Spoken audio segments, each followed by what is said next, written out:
All right. We are going to take a look at the Planet Peterson versus Kent Hovind debate from, it was 8 months ago, so September of last year. It's been a little while. Long enough that I've forgotten most of what went on during this. Um, but I know I did enjoy it. And I know I generally like Peterson's style of being very aggressive with questions. It's the way I would like to be if I ever get into a stage where I'm doing a live debate in such capacity, especially with Hovind. I will be very obnoxious on pressing the question.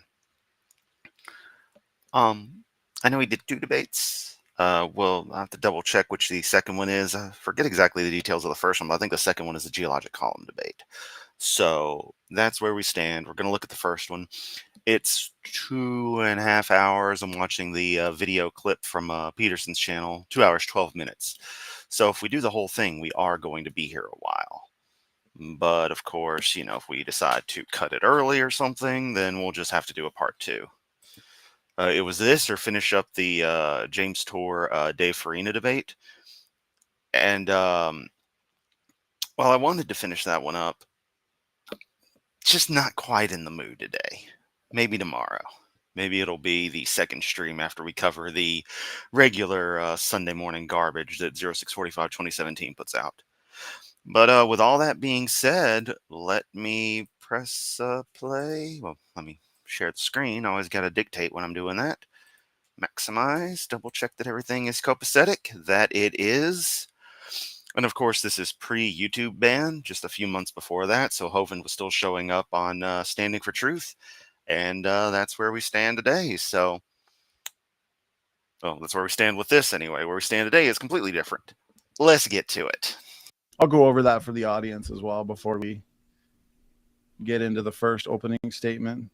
Yeah, just the only important part is when you're being cross-examined, you can't answer questions with questions. Yeah, so they do that in court all the time. And of course, the first thing we hear from Hovind is him just butting in with some nonsensical crap. I do that in court all the time. Shut up, Kent. You would know. Yeah, because it's the cut from Peterson.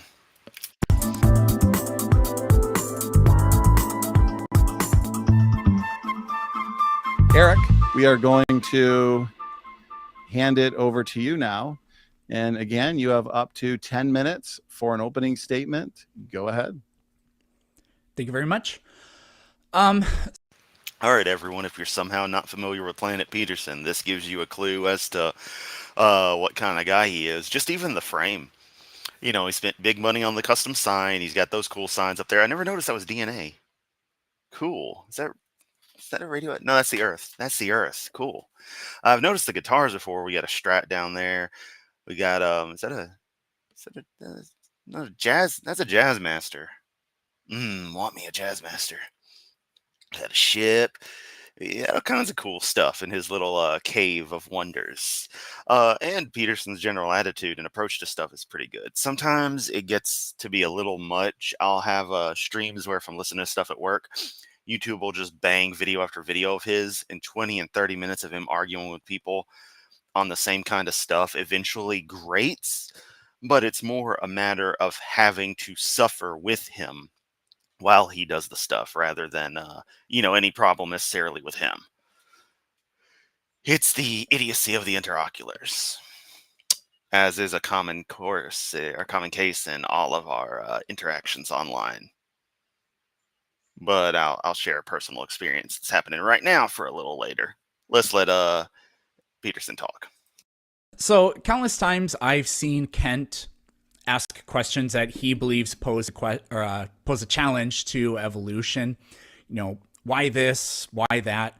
So let's say that hypothetically, Kent asks a question that somebody does not have an answer for. What is Kent's answer going to be? If it is a how question, how did something happen, this, that, or the other, Kent's answer will be God did it. It's not how God did it, it's just the claim that God did it. If it's a why question, Kent will say the same sort of thing, because God did it. God did it. God did it. That's not an answer or even an attempt to make an argument. It's simply a conclusion given in desperation. So I promise that tonight Kent will not give a single answer or reason or explanation for anything that we discuss. Kent will only give us his conclusions.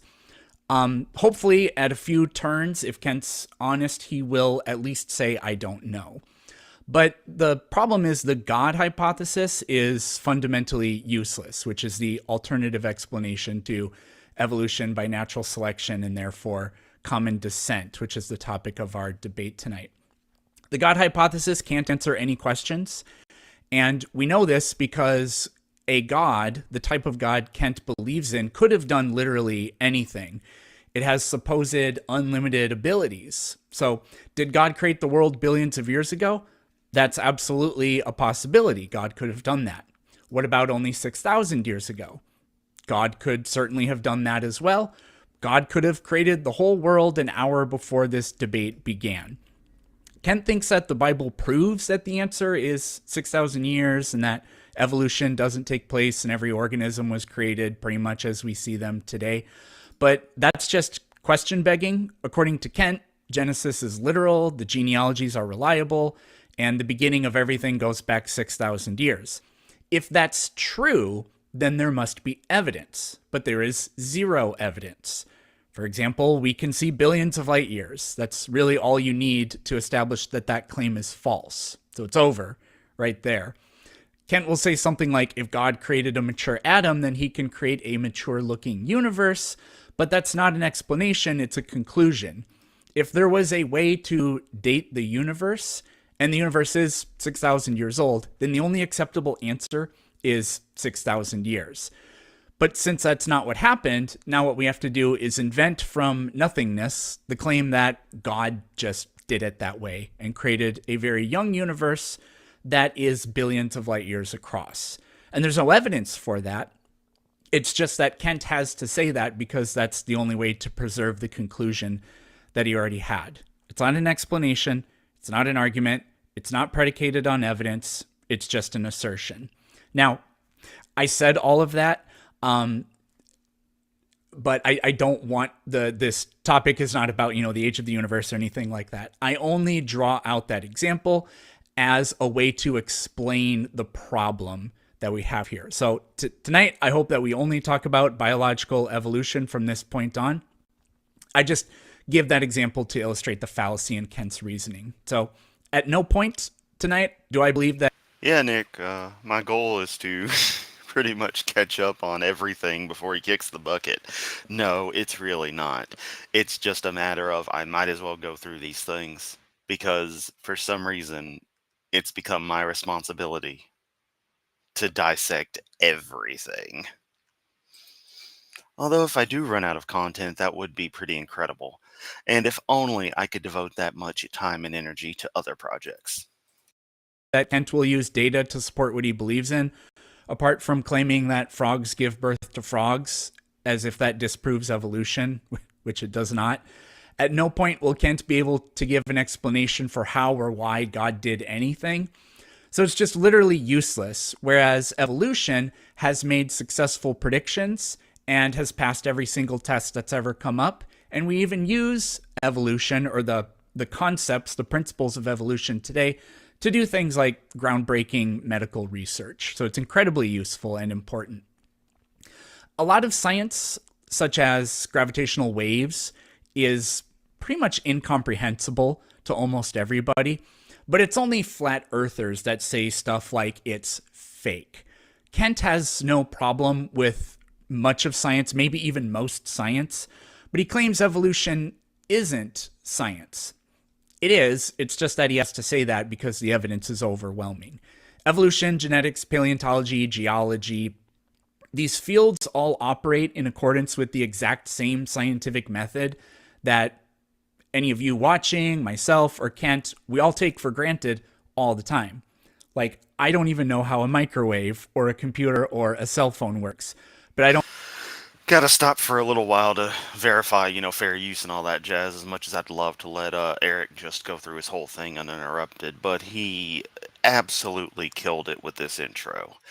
And that's something I love, is that in everyone's own particular way, in recent years, um, generally post prison time for Hovind, but especially more immediate to the, these past couple of years, closer to current time, everyone has really just kind of been blunt about him. They haven't treated debates with him with, the kind of respect professionals traditionally would have back in the day, because he doesn't deserve any.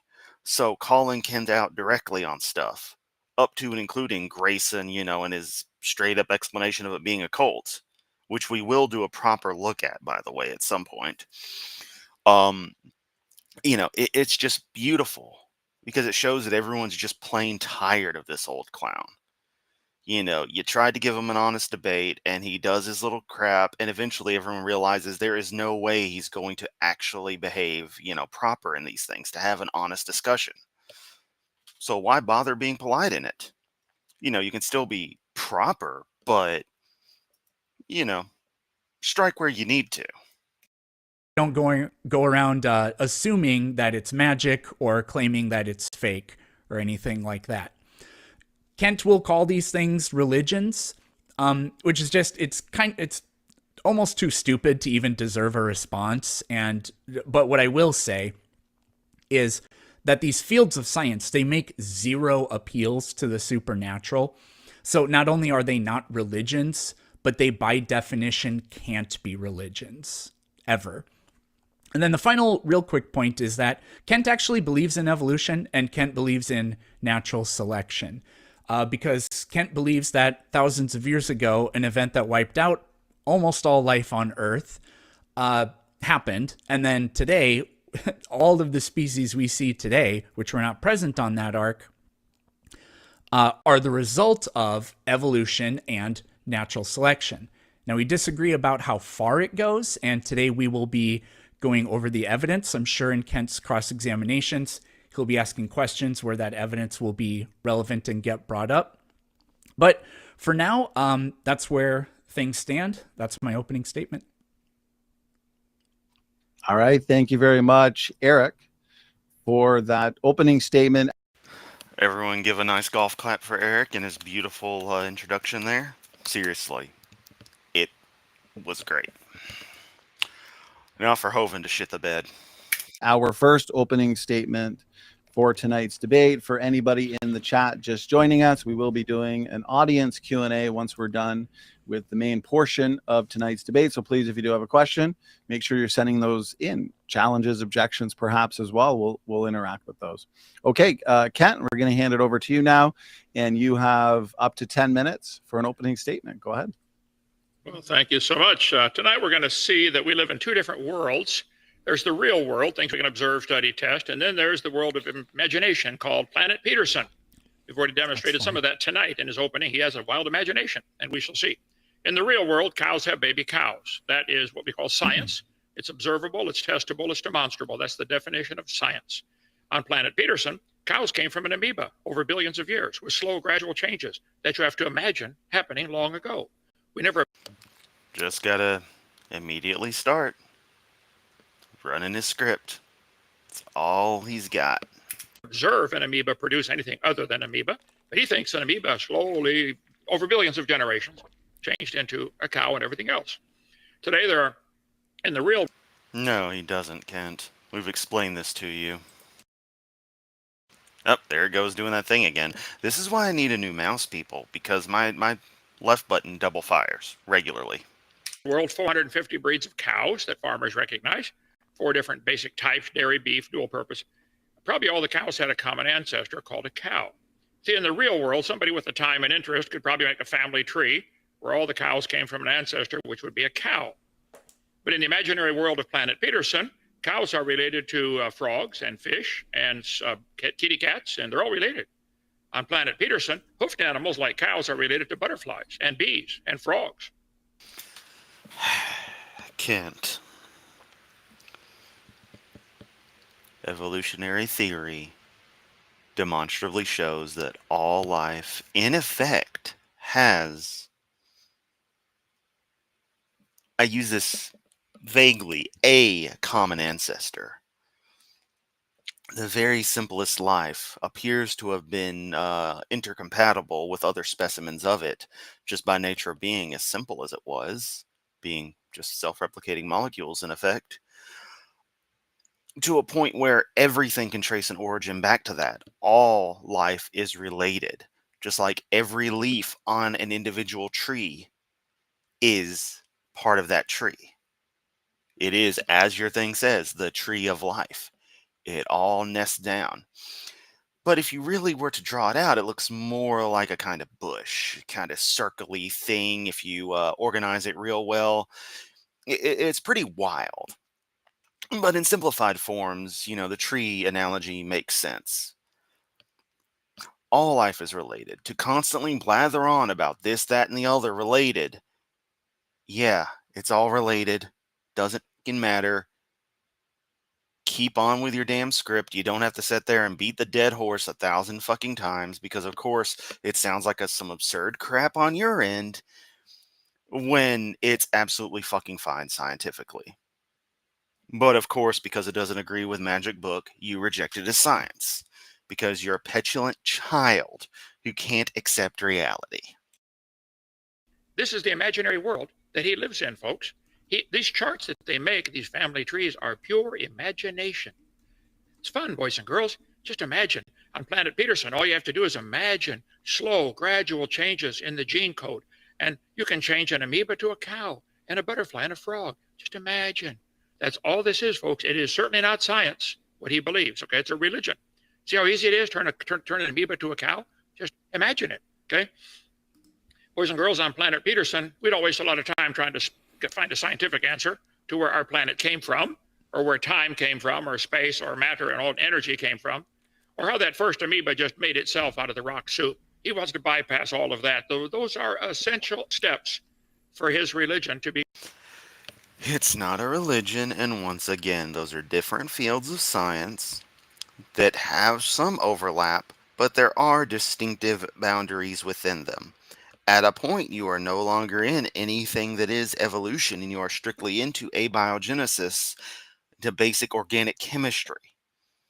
At a point, you move beyond the nature of the primordial earth to outright cosmology.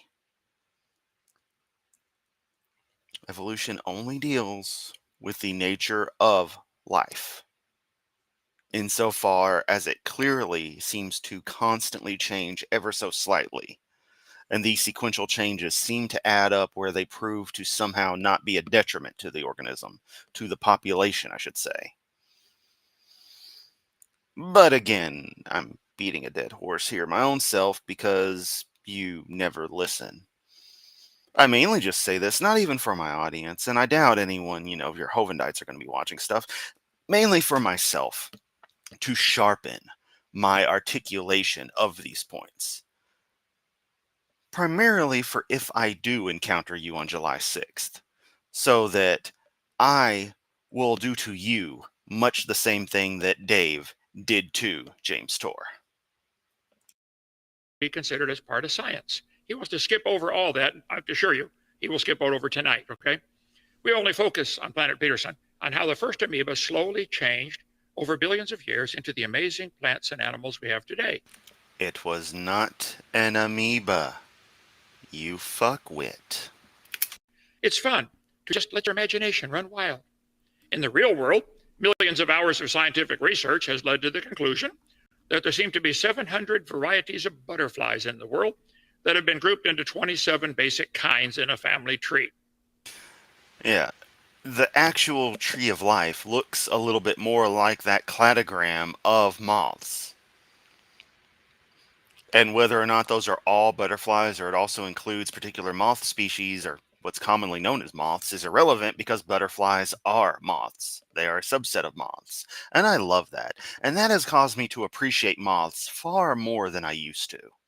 Moths get a bad rap. It's like, what is a weed except a plant you don't want in your garbage monoculture yard? That's a thing I miss.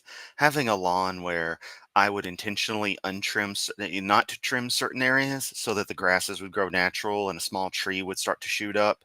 And you notice the tapestry of life that was inhabiting that area. And it made me feel so nice.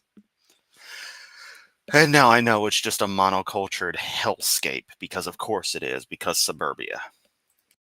I don't have any argument. I believe that, okay? Maybe God made 27 kinds of butterflies and they have produced the 700 varieties. I don't know. Okay. Oh yeah, Gordy. I'm gonna learn him some science real good. Get me the KY jelly. I'm gonna have to go in by force. This is gonna hurt. A lot. Mr. Tomato! Exactly.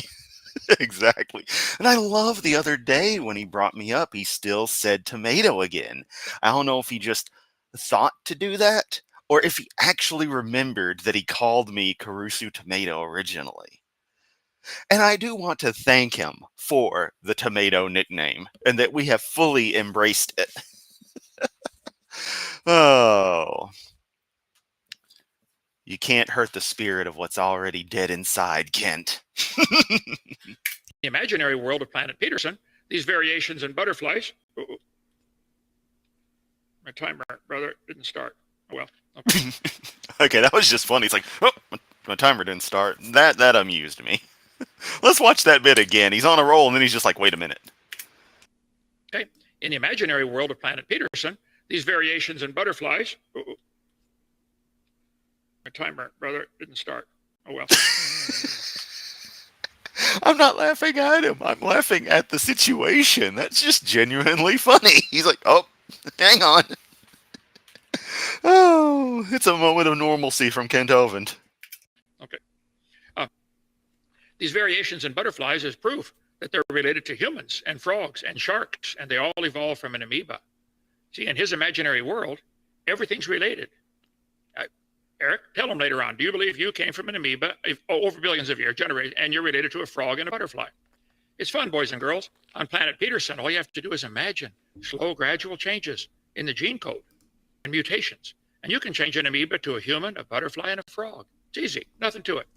On Planet Peterson, let's see, the butterflies, the frogs, the sunflowers, the sharks, all came from an amoeba. All you have to do is imagine it happening long ago and far away where nobody can see it. So easy, easy. In the real world, my entire life has been nothing but slips in judgment, including this career choice on YouTube. I will never be taken serious again in anything other than this circle. Guess it's not all bad. And once I get back to like classic gaming content and stuff, it'll be a nice diversion from normal stuff. And yeah, he definitely gets the names wrong on purpose. It's just the fact that both times Yamato made him think tomato. So either he remembered or he coincidentally thought of it twice. In which case, I still kind of love it. Rock soup can produce non-rock soup. Hovind. Millions of hours of scientific research has led scientists to conclude there seem to be about 7. I mean, I wouldn't call it a rock soup. That's giving too much credit to the mineral content. Was amino acids, so hydrogen, carbon, etc. The closest thing to a rock in there would be carbon, and even then, rocks are mainly silicates. So, yeah. 7,000 different recognized species of frogs, based into 23 basic kinds of frogs. God damn it, Otaku. Sometimes I wonder if you're not just a double agent giving me shit. Intentionally here to fucking troll me. I thought you were a friend. Well, you thought wrong. Look, you got me doing the hyena giggle. Frogs in the family tree. So yes, we have varieties of frogs, no question. In the imaginary world of Planet Peterson, this variation of frogs is is proof they're related to cows and fish and cats. And they all lived, and all life evolved, misspelling there, from an amoeba. On Planet Peterson, they believe it's very important to require all people to pay to teach children at a young age about this imaginary conclusion. Very important. Everybody should pay for that. Oh, yeah. For that. Once again, Kent, whether or not something is paid for via one method or another is absolutely irrelevant to the truth of it. At this point, you have moved fully from whatever semblance of scientific argument you had and have instead run into pure conspiracy theory territory. But of course, when it boils down to everything, that's all you've got is magic book full of garbage and conspiracy theories. Okay. Here's the proof, boys and girls. We made a chart and drew lines connecting all of them. We know it happened because we have a chart with lines connecting all of them. See how easy that was? Nothing to it. In the real world, we see all plants and animals are always making babies like themselves, just like the Bible says, after their kind, after their kind, after their kind, after their sort. 20 times in the first 7 chapters. On Planet Peterson, we don't like the use of the word kind, so we use the word species, even though there's never been a solid definition of that word. Tonight's going to be a real challenge for Eric to explain. There is no solid definition of kind, Kent. And Tim Davidson, Super Chat, $2 US. Thank you so very much. My PhD from Abide University is as valid as Kent's. Yo, we got another Abide University alumnus here. Hell yeah. Dude abides, my friend. The dude abides. I'm thinking about working on my 6th PhD because I already won up Kent with 5, but it'd be cool to have 6 of them. Then independently get another 6, then get the final 6 and group them that way so that I have 6 degrees, which would really be 18, but you know. Explain, win the debate with the title, with the origin of species. What exactly is a species? Defined as a group of organisms that can reproduce naturally. However, Good point there, Otaku. Very good point. Classification of a species can be difficult, even riddled with controversy. Species. And very good point as well, Tim. 20 times in the first 7 chapters. Like brainwashing. What is a species? It's a kind. Wow, look at that. Homonym are synonyms for species. A kind. Synonyms. A kind. Look at that. Wow. Okay. Biological dictionary. Definition of species. Group of organisms that share a common genetic heritage, able to interbreed. That's what the Bible says they can bring forth. To create offspring that are also fertile. Barriers do not allow for reproduction between 2 populations. Scientists have changed the definition of species several times throughout history. Which one are you going to use tonight, Eric? What is a species, according to Scientific American? To this day, scientists struggle with that question. The debate over species definition is far from over. What exactly is a species? The debate on the definition is far from over. Letting something slip there, Kent? Sounded a little fabulous. I mean, that's fine. Just, you kind of sounded a little fantastic there. You know, you're super. Thanks for asking. An embarrassment of definition may come as a surprise to see scientists struggling to agree on something so basic as how to decide that a group of organisms form a species. Perhaps 1.8 million species that scientists have named in the past few centuries, like the laws of endangered species, that can affect everything. If you don't know what a species is, how do you know one's endangered? It's fueled a debate. You know, now that you bring up The Big Lebowski, I need to watch that again. Only time I had seen it that I can remember is at my old job on Laserdisc. Manager was watching it out front while I was working on stuff, so I was watching it too. Need to just sit back and enjoy. And yes, it keeps doing this. Debate for decades. There is no general agreement. Jonathan Marshall, biologist at University of Utah, Southern Utah University. At last count, there are 26 published circulation concepts of species. What's a species? 26 different ones. Charles Darwin was amused by all the struggles. It's really laughable to see what different ideas are prominent in various naturalist minds when they speak of species. He wrote in 1856, when it all comes, I believe, from trying to define the indefinable. Can't be defined. So Charlie Darwin said, even though the title of his book is The Origin of Species. He didn't even know what one is either, what species is either, okay? Meanwhile, other varieties become extinct. I look at the term species as one arbitrarily given, for the sake of convenience, to a set of individuals closely resembling each other, Darwin declared. Defining a species, evolution.berserkly, okay? Species is a group of individuals that actually or potentially interbreed. What is what the Bible says? They can bring forth. That would be I love how I'm just totally not paying attention to Kent at all. Half of me is sitting here working on compiz settings on my laptop since I switched it to Debian over the course of last week. And otherwise, yeah, I'm just checking out the chat with you guys. Oh, it looks like Zoomy and Tim know each other. Oh, everybody's friends. And yeah, seriously, if you're hanging out in the chat, there's 24 people watching right now. If you're hanging out in the chat, feel free to pop up and say, hey, you know, this is a friendly place. We're super nice. Except Otaku's sometimes a jerk to me, but, you know, that's just how it goes here. Someone's got to be. Darwin took half his ideas from someone else. Yeah, Kent has a classic Darwin Messiah obsession, and it's like Darwin just published a compilation of things that resonated with people. Really wasn't too much more than that. He just consolidated a lot of thoughts together. Interbreeding, okay? Let's see. Definition of species might seem cut and dried, but it's not. In nature, there are lots of places where it's difficult to apply this definition. Let's see. Many plants and animals form hybrids. Is the hooded crow and the carrion crow the same species? And the birds don't care how we classify them. They do not even think about it, okay? A set of animals or plants in which members have similar characteristics and can breed with each other. At Dinosaur Adventureland here in Lenox, we keep our sheep, donkeys, zebu, cows, and horses all together in the same pasture. We have never gotten a zeep, a zonkey, a heap, a how, or a shibu. They know what kind they are. You know, and I know why he has them, but you think the budget at DAL would go a lot further if they didn't have all those damned animals.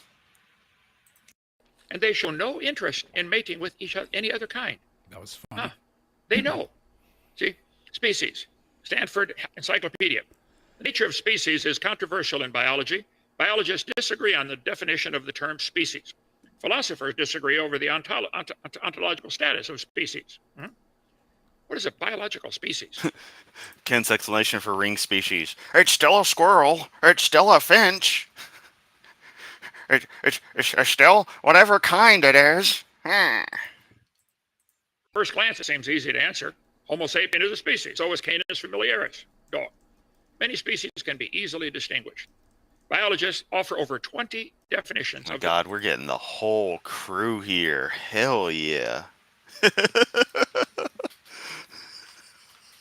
Laminus Boo. I think I remember you from some streams. I was also hanging out in the chat of, hell yeah, good to see ya.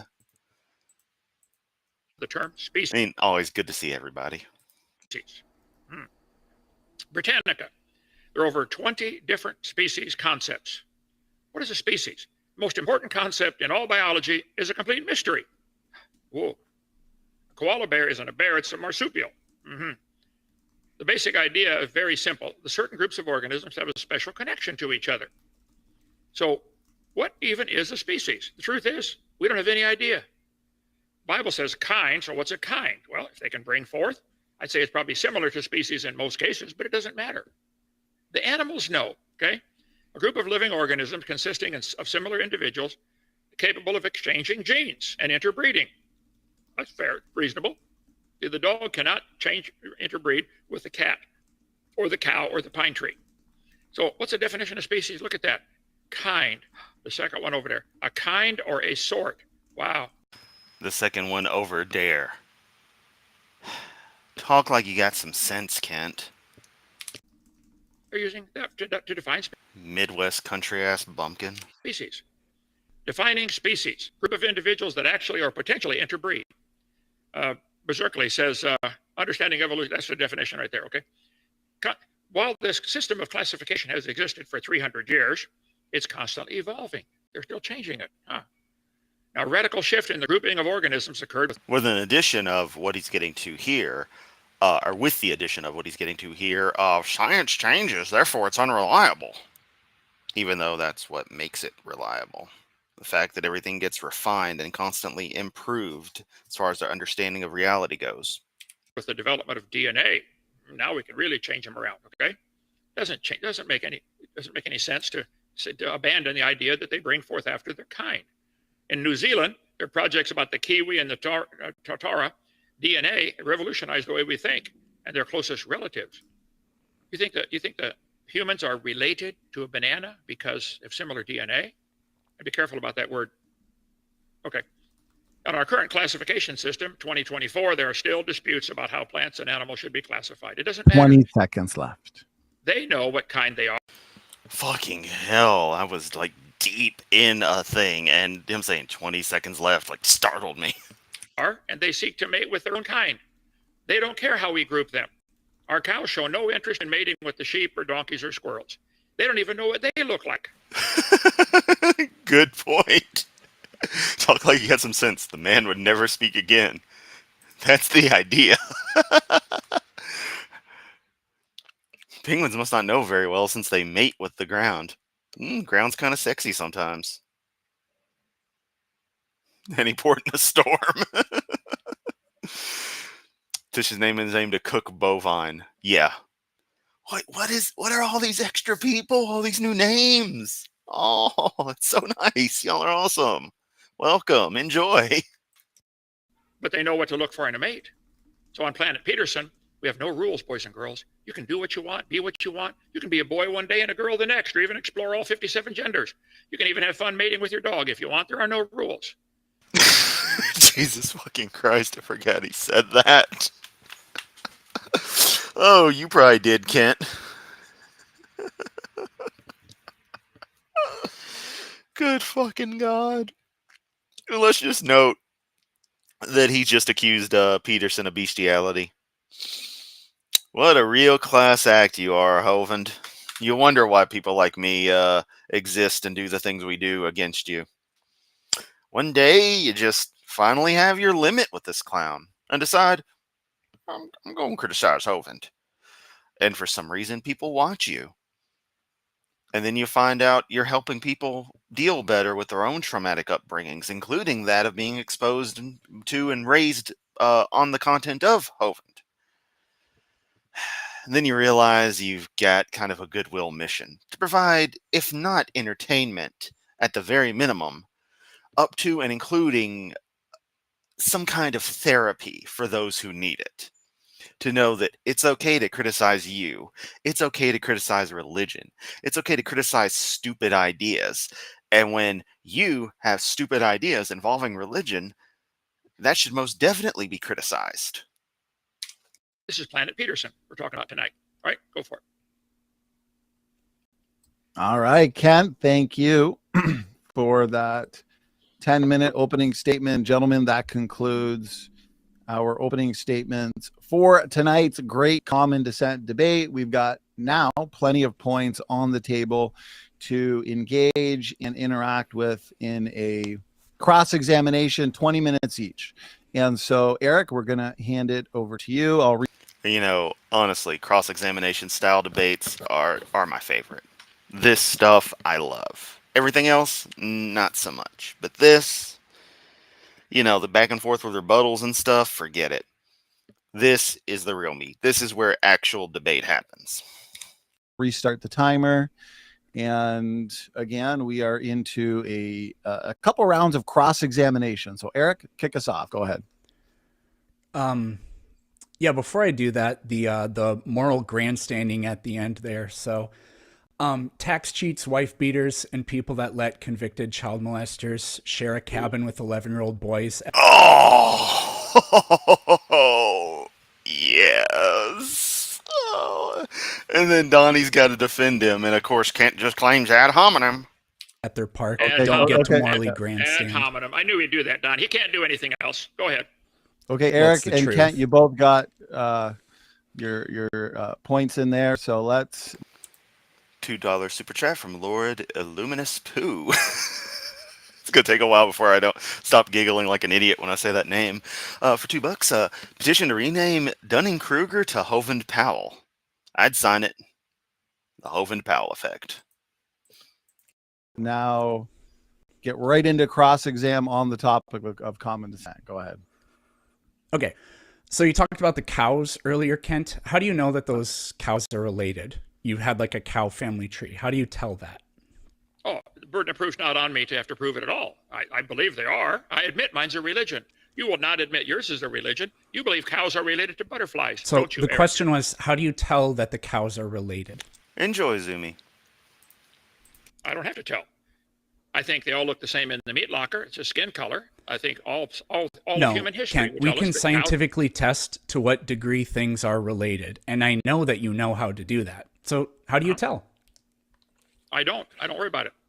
I think cows always make cows. All farmers in history and all around the world will tell you cows always have baby cows. They've now developed certain varieties, more milk or more beef or stand the heat better, but they're all still cow. And there seems to be a distinct limit. So if somebody, you know, the Maury Povich show where they used to do, you are the mother or you are not the father, so on and so forth. I don't think I've ever watched that, but okay. Oh, you've heard about it before, haven't you? Maury Povich, something, yeah, okay. Okay, so like for people, how do you do a paternity test? How do you tell? I've never done that either. I have 3 children. I know they're mine. And I'm not asking if you have done it. I'm just saying conceptually, how is that done? well, today it's probably one of the main tools they would use would be DNA analysis to see you have the same DNA code as the child or the father or the mother. Yep. And I mean, all humans share basically the same genetic code. But you can tell who's more related, you can tell like this person is or is not your child, even though we're all humans, right? So it would be the exact same story with the cows, right? I know that you know that. I know what you want me to say. It's correct. We have a lot of DNA similarities between all the different animals because the same designer must have written that code. All 4,000 books in my library probably have the same basic code, 26 letters of an English alphabet. It doesn't prove any relationship. This is very different than a paternity test from Maury Pervert or whatever his name was. Okay? Genes. So genetics only Maury Pervert tells you if things are related. So I have a question. What would be the only way it would be possible for two cows to not be related at all, to have zero relationship? Well, I don't know. I don't care. I don't think they care either, but I don't know. Do you agree that the only... Oh, sorry. Do you agree that the... I don't know. Yeah. I got it. Getting paid to watch, fuck yeah. Do you agree that the only way it would be possible is if they share zero genes? I'd have to think about that one. I don't know. I never thought about that. I don't worry about that kind of stuff. But well, parents pass on genes, and their children share a collection of their genes from their parents. So if two brothers are related, it's because their parents pass down genes, and you can tell that they have a overlap of those genes. That makes sense, right? Well, as far as I know, that is pretty reliable. I think there's so many identical genes in all humans, that may have gone back to Adam and Eve or to Noah. Sure, we probably have some similarity. There might even be some similar code in our DNA to the code of a monkey because they all have to have the same lines of code to grasp their fingers or blink their eyes. Except they actually don't, Kent. You can have multiple configurations that'll result in the same proteins. So the DNA code could be vastly different, yet actually produce the same protein.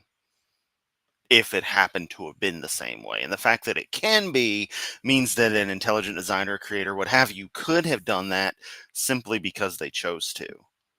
I hate to draw the computer code analogy because it's always mutated by these ass clowns. But if we call it code, and if we go through the rough analogy of computer programming, I have written inside programs the same function 2 different ways sometimes, simply because I chose to. The end code, the end actual executed code, the assembly, is the same. Because what the source tells the assembler, what gets interpreted, and what gets actually constructed is abstracted from what I type. It's just if the logic makes sense. But of course, programming is way too complicated a thing for you to understand. I barely get it. My code is piecemeal garbage. But it worked where I needed it to. Sure, listen. So there may be lines of code because that's a necessary feature from a design perspective. So it's not the only way to prove there's relationship. There's where I think you're way off base. A different planet. Okay. So would you agree that if two things share zero genes, then they can't be related? I don't know that could be proven. Doesn't matter to me. Well, you could just sequence their DNA. It's always a non-answer. I don't know if it could be proven. Doesn't matter to me. It's like, this should matter to you, Kent. This should matter a lot based on the things you say. We do that kind of thing all the time. Would you understand how complex the DNA is? You got a code that goes from here across the solar system twice from one human being. That's a DNA code for one person.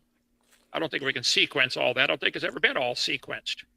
All they're finding is the CATG series. Genes get sequenced all the time. Like, let's not pretend that scientists don't know what they're doing and that you and I somehow know better. So if two things have 0 genes in common, they can't be related. That's just, I mean, I don't see how there's any getting around that. Well, that's a statement you're making. I said I don't know. I'd have to have, it's not something I've... Kent, similarities in genetics indicates relatedness. That's what the Maury-Povich question was about. That's what every time someone asks you about paternity test, what it's about. Special creations could have completely different code that otherwise would still function the same insofar as the example I gave earlier, constructs. Things can be positioned differently, read differently. The genetic material works in a particular way that allows for such. Having absolutely no similarities would show evident special creation, but it is not like that. Everything not just shows having been done a very particular way, but redundantly a very particular way, as if it all had the same root that was built upon. And slowly things branched out, but otherwise never really left those origins. Traits that exist amongst species all are done the same way, except when they're not. You know, the difference between squid eyes and mammal eyes, but then you go into, a comparison of, let's say, anatomy of a reptile versus anatomy of, a human. Man, a lot of similar enough stuff there, but a lot of it's still different. But then you get into mammals, and then suddenly it's like, whoa, hang on. This physiology is a lot more similar. The rodent-like ancestors are just rats today. Almost as if it all has that common descent, that at some point that form became standardized. Sorry, it's a little hot in here and I'm exacerbated. Yes, the AC works. It's just I can't ever find a good temperature for it. It's always too hot or too cold. But Kent, seriously, this isn't that hard to understand. It's quite beautiful, really, but of course you do not grasp any of this. Gotten into the study of, but I think like just their sentence sequencing in all my books might have all the adjectives before the noun. That's common. It was a big red train. Adjectives come before the noun. Oh wow, does that prove they're related to some other one that says? Not that particular cunt though, Otaku. But yeah, Kent Hovind is a cunt. Also, welcome Golden Skeptic. And welcome, God, sorry, my vision is garbage. Donzo. All these new faces. Love it. The big blue cheese, chunk of cheese? No. It's a sequence that's necessary for English language. Right. Maybe there's a DNA code that's necessary to make things work. But if there was I don't know that it proves relationship. You don't either. But if there was a language... Extremely dry. Downright salty. That shared literally 0 words or anything in common with English, we would not say that those two languages are related. I don't think languages are related at all. It has to do with reproduction, I think. What? I don't think languages are related at all. It only has to do with reproduction. Languages reproduce through populations. Language evolution is actually an incredibly good analogy to biological evolution. It really is. Because you have mutations in the language that come from quirks of individuals speaking. Those quirks become common amongst isolated groups. And if those groups are isolated long enough, they eventually become whole different languages. Which usually, once some group speaking that language dominates an area, that area tends to be taken over by that language. Hence why French is a thing, why Spanish is a thing, why Portuguese is a thing, why Italian is a thing, and why Romanian is a thing. when they all came from Vulgar and Middle Latin to varying degrees. Related would be. You don't think that Portuguese and Spanish are, by related, we mean that they're part of a language family? I think you'd find thousands of identical words and very similar words in Portuguese and Spanish, certainly. Yeah, because they come from common descent. But if two languages share literally nothing at all in common, then we would know that they would have their. My stream is being listened to while someone is at Disneyland. That is pretty wild. Welcome, Joe. Zero relation between them. So here's an example of things that do not reproduce. You guys languages all reproduce. The time. Languages reproduce. Yeah. I'd like to see how that happens. I taught biology for years. I don't believe that at all. Okay, languages don't reproduce. Okay, I think humans have to change them. So you guys get after me when I say Fords and Chevys have round tires. I say they don't reproduce. Well, neither do languages, Eric. So why are you using that as an example? Well, it's not your turn to ask questions, but write that down for later. Oh. So you don't want to answer it. I see. It's not your turn to answer questions. Those are the rules we. Yeah, you don't ask questions during this, Kent. It's a cross-examination. That's how this works. Agreed with. And you're actually not answering any questions right now, which is kind of frustrating. You've just basically been saying, I don't know. I think it's because you know where this is going. Everybody who knows how to think knows that the only way to have zero relation is to share zero genes. But the fact is, humans share genes with other organisms. So why is that the case if we're not related to other things? I did answer that question, Your Honor. We can share genes because we have the common designer, because we have the common necessary functions, grasping your fingers together like monkeys do and humans do. That doesn't necessarily prove relationship. It could prove a common set of gene code to make the flexor muscles and extender muscles work to close the phalanges. So I think you're coming to the single conclusion. You're wanting a single conclusion. And I think there may be other things to explore. I would look at that more carefully if I was you. So I didn't ask you any questions about like being able to move your fingers. You're obviously dodging this, and that's fine. We're just talking about genetics. You asked about a DNA code. There's a DNA code to make you flex your fingers. Isn't there? I wouldn't say that there's a DNA code for doing this. DNA guides the development of muscles, but to say there's a DNA code that does this, I don't know what that could possibly mean. Okay. Like we talk, but there's no gene for saying the word balloon. But anyways, I have a lot more questions. So, okay.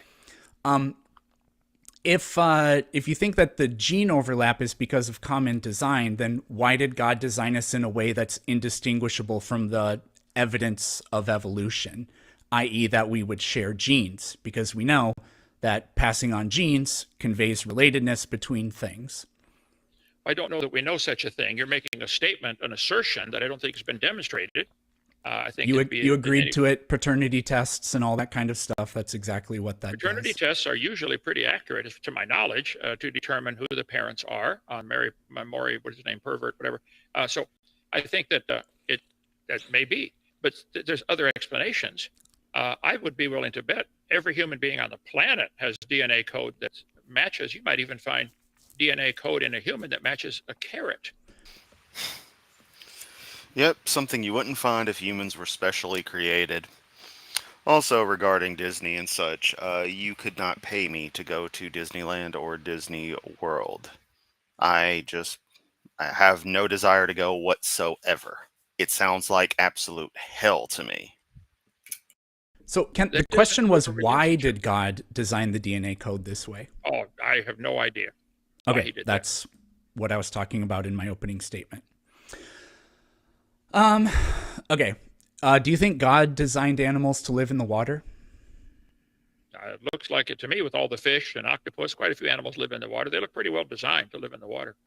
So do you agree that things like dorsal fins, pectoral fins, tail flukes, those are traits for animals that live in the water, or that animals that live in the water have? Yeah, they seem to be well designed for that purpose. I think they enjoy having them. I don't know. I never talked to them. But you would agree, you actually answered my next question, so I think you're reading my mind.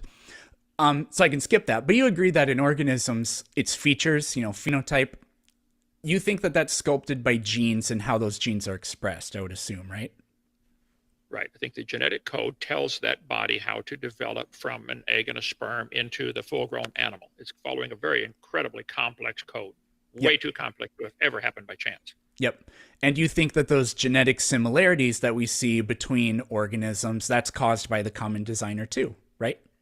Or by, yeah, I think the designer designed it just like they designed submarines and to have, and airplanes also have ailerons, because they have to go through a fluid medium, like a solid or, a liquid or a gas. So I think it's a great design feature that has to be. They might have similarities in the code to make the aileron go up and down in an airplane and in a submarine. Sure. But they're doing the same thing to steer it, okay?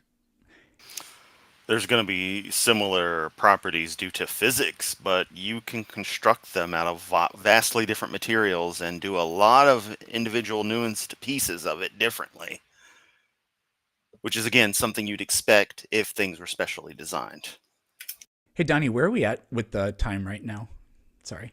Good question. You're just a little bit over 10 minutes. Okay. So you're doing pretty good. You're about halfway there. Okay. Thank you very much. So this whole thing about design and genetics and the phenotypes of organisms. So if God designed that genetic code, then that means the genetic code can objectively reveal to us evidence of common design if common design is a thing. So this is where some actual science... Yeah, I don't have kids, so me going to Disney would be just a moot, torturous affair. Can take place because we're not just making assertions. We have a claim, and there's evidence we can actually look at for this claim. So... do whales have things like tail flukes and dorsal fins and pectoral fins? Yes, sir. Mm-hmm. What about sharks? They do? Yes, sir. That is a very apt description. Note. Kent is the king of not answering questions that were asked of him and subtly answering his own questions that no one asked him. All he ever does. Another $2 super chat from Lord Eleminus Pooh. Breaking news. Rapture occurs. No one disappears. Just getting word. We have film at 11. S'mores wasn't expecting Newt. I feel very, very, I wouldn't say blessed, but I'm feeling very glad that I've attracted a lot of these new people that you guys recognize and that I hopefully will get to know. Ergonomics can lead to commonality of body plan and aquatic animals. Yep. Like that streamlined shape. Do hippopotamuses have those things? They have some similar bone structure because it allows the different parts of the body to flex in the same way. That might be, the different phalanges and stuff like that. But I don't know if hippos, I don't know if sharks have a scapula. I never thought about that. But I think they have some similar design features. Well, I was just talking about the hippos. So hippos, with regard to like the tail fluke, the dorsal fin, the pectoral fins, they don't have any of those things. Obviously, a hippo has bones. So does whales. Right. So anyways, why is it that whales have the same design as sharks, but their DNA says they're more similar to hippos? Well, I don't know that it says that. The whale is... Except it does, Kent. I don't know if it says that. Well, it does. Incredibly complex. God created the whales according to my worldview, and I think they have a bone structure. I think they have fins. They have to do the same thing a shark has to do: swim through the water, raise and lower their depth through the water. Oh, okay. Well, obviously, it sounded like you knew him to me. I don't know. I don't know all these people. Everybody's new, and I don't like change, but it's the good kind of change, so I can jive with it. Water, navigate, turn, chase food, whatever they're doing. But why is their DNA more similar to a hippo than a shark when the whale and the shark live in the same environment and have the same body organs, like structures? Well, again, there would be several different ways to look at that. You would look at it as if they have to be related, and I would say, well, the same guy designed them. I'd be willing to bet all the Sikorsky helicopter and all the Huey helicopter and all the other helicopters have a lot of design similarities. So we went through this, that if the DNA code is designed and the DNA code is what creates these structures, then we would objectively be able to find evidence of common design with animals that have the same outward appearance of design. The evidence of that would be buried in the genetics. It's not, though. The whale shares vastly more genes with the hippo that has none of those features and lives on land compared with the shark. So this is a terrible failure. Was that a question? I didn't hear. Well, it was just it was an explanation of the line of questioning here. So I'll just ask it again. Why is it that the DNA code, which we went over, is designed and would reveal evidence of design, shows that the whale and the thing it's more similar to, the design evidence just evaporates when we look at the DNA, which is also supposed to be designed? I don't know that it evaporates. I think there's quite a few similarities still between a shark and a whale. Okay, I think but there's so much more between the whale and the hippo. I've never studied those DNA codes of any of those creatures. Okay, but if we find some similarities or differences that would not lead to the absolute sure conclusion that he's guilty, there is no God and it happened by chance and Charlie Darwin's the winner, I think you're coming to a vastly wrong conclusion. If there are some similarities, I never said God doesn't exist. Okay. If there are similarities between the DNA code of a whale and a hippo, but they both breathe air, maybe they have to have some lines of code for that. The sharks, as opposed to, don't have gills. Sharks have gills; they can breathe underwater, where whales don't. So I think that the DNA code is incredibly complex. I'd be willing to bet $5 if we took the lines of code necessary to make a battleship and compared it to the lines of code necessary to make a helicopter, we'd find quite a few identical lines of code. Identical. No. Battleships and helicopters aren't programs and they're not organic, you stupid son of a bitch. This is less than a swing and a miss. This is hit by a pitch right in the nuts, and then you utter out the first thing that comes to your mind, which is basically, Mommy! Or in Hovind's case, Daddy! Only survivor of his platoon! Doesn't prove a relationship. That's the way it has to be designed. It's a design feature.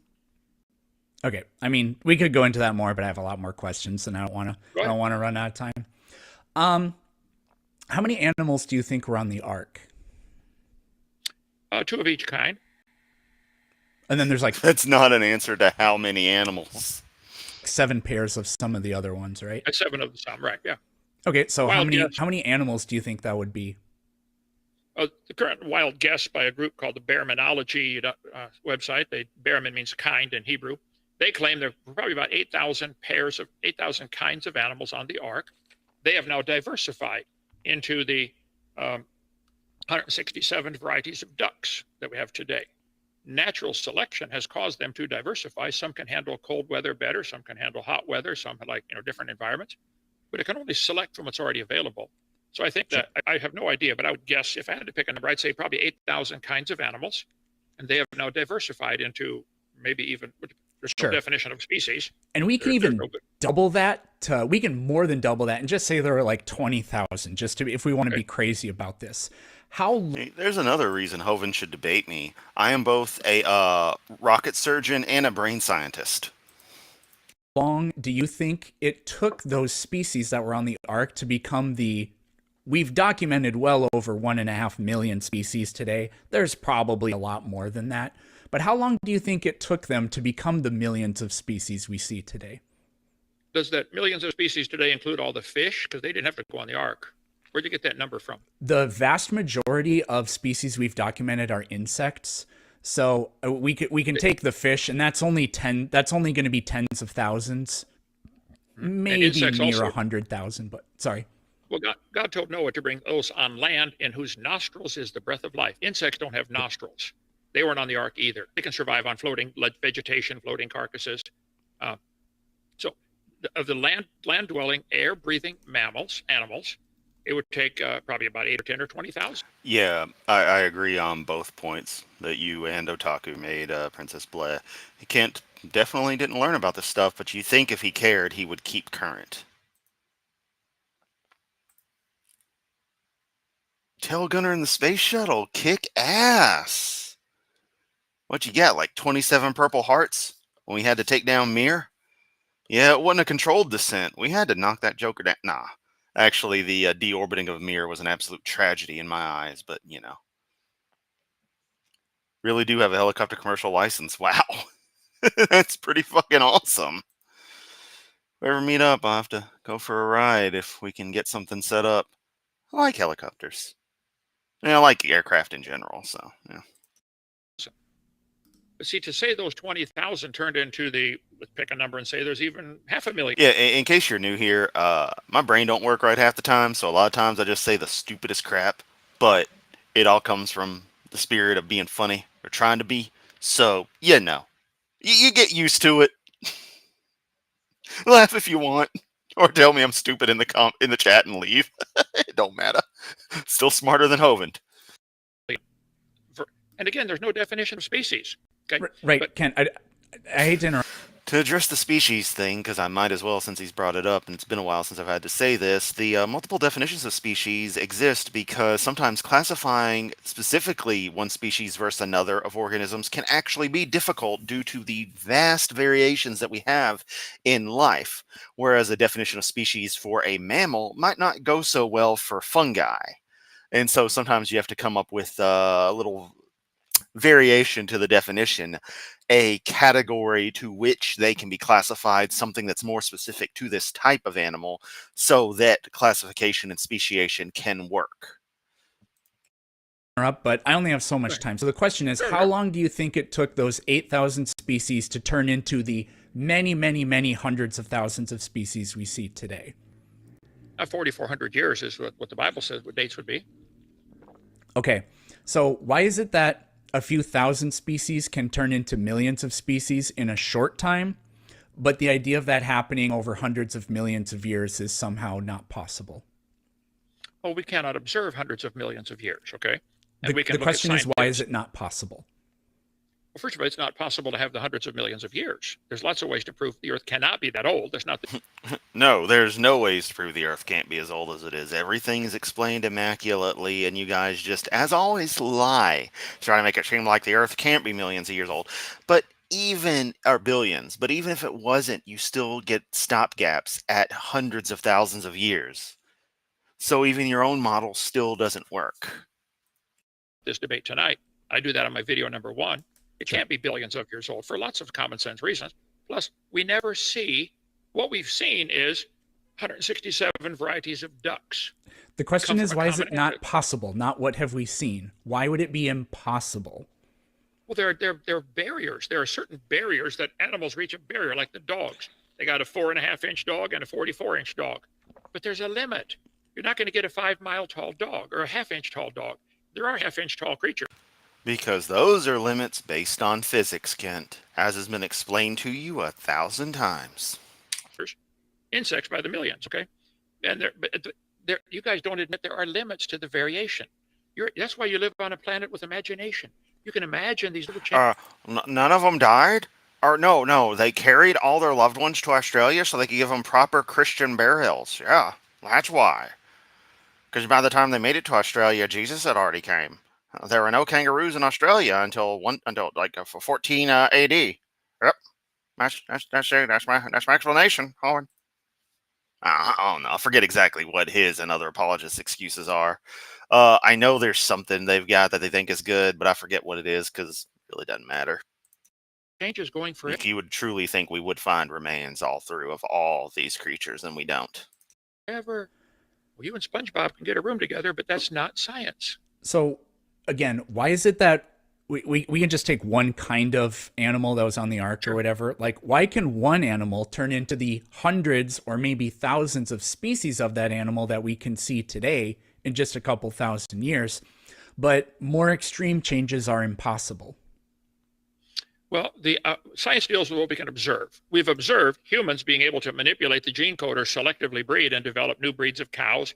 There's a cow that gives 280 pounds of milk. Now, it wouldn't survive in nature. It survives in the barn, okay, when you bring the food to it and bring the water to it, but it can barely walk. So I think we've observed man can artificially select things and get quite a few strange varieties. They've now got over 330 some breeds of dogs, and most of them would not survive in the wild. So if you're talking about animals that are in the wild, these new species you're referring to, are they all living in colonies alive without man's assistance in the wild? Where'd you pick this number of millions of species? You're including insects, which you should not, because they didn't just, it's just simply land dwelling, air breathing with nostrils. Read the Bible, it says that. But So you think So I that think- so you think that there are hundreds of thousands of species of insects, and you think that although there was no dry land, they were flying around and didn't perish during the flood? That seems a little silly. I would like to get into that more later, but Well, I know I'm almost out of time, so I want to try to get to my last question, if that's Got okay. about 30 seconds, Eric. If we go over by like a minute.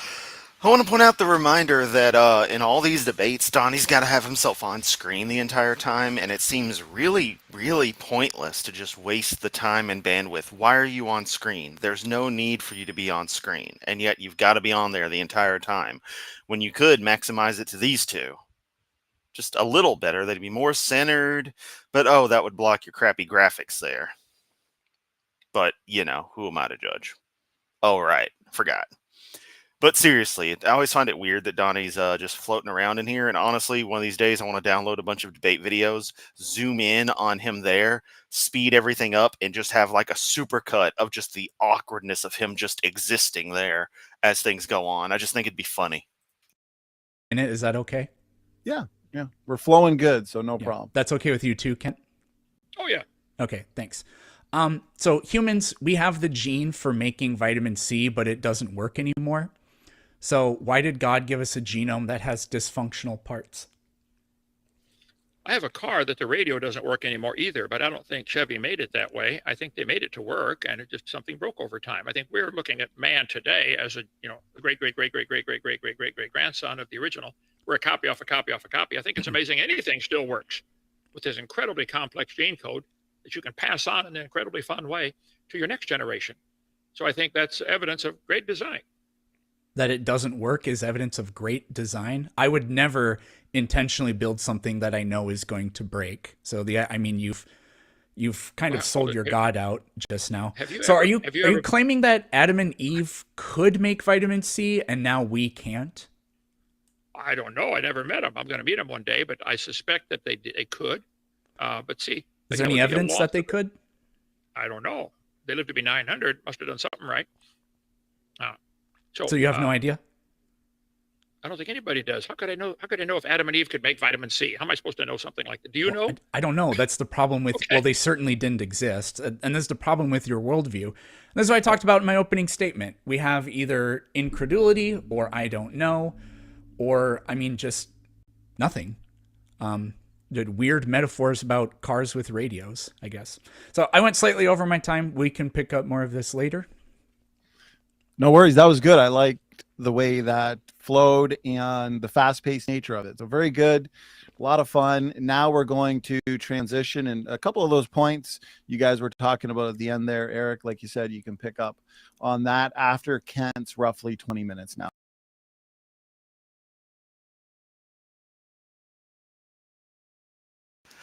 It doesn't show much in the way of moderating. It just looks like it's a guy standing there listening to shit, but or sitting there listening to shit, but I don't know. So Kent, I'm going to reset the timer, and you can lead the way for about 20 minutes. Go ahead. Okay. I shared, Eric, with you, let's see, 752, that many scientists quickly admit they do not know exactly what a species is. Would you please tell me, since the topic of the debate tonight is common descent the best explanation for the origin of species? Would you please tell me, what is a species exactly? Give me a foolproof, airtight definition of species. Well, like you said, there are multiple definitions, and we do have demarcation problems. That is a real philosophical quandary. So the easiest explanation. Yeah, sometimes when you listen to the way people like Kent talk about just some of the stuff they say, it's just like, wow, you're in loony land. That typically used in schools or whatever is a species is a group of animals that live in the same environment that can reproduce and produce fertile offspring.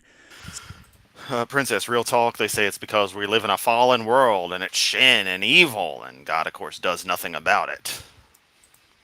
So you get weird exceptions to this, however, like lions and tigers. They can reproduce and produce a hybrid, although they don't live in the same environment. Now, typically those hybrids are sterile, but I have heard that they have successfully produced I don't know what you would call it, viable, fertile, I guess, the lion tiger hybrids.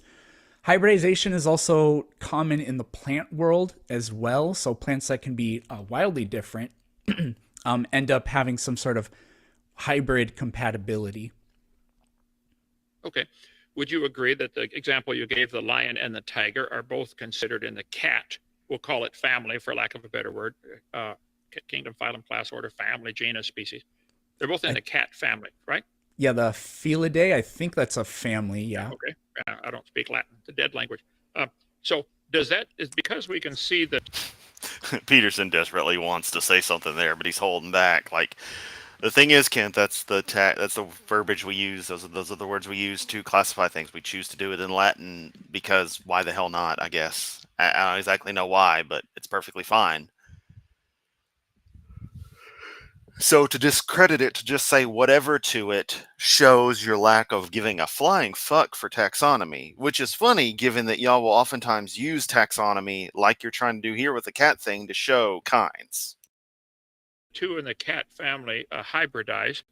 Does that make you believe that lions are related to potatoes? So the way you would test that, because Darwin had this crazy idea that life has changed so much on our planet that, entire species become something different over time, which would imply, it wouldn't necessarily imply that there's one universal common ancestor, but that was the idea. And then later we figured out how to, that when animals or plants, whatever, when something reproduces, there's a hereditary molecule. We figured it out. It's DNA.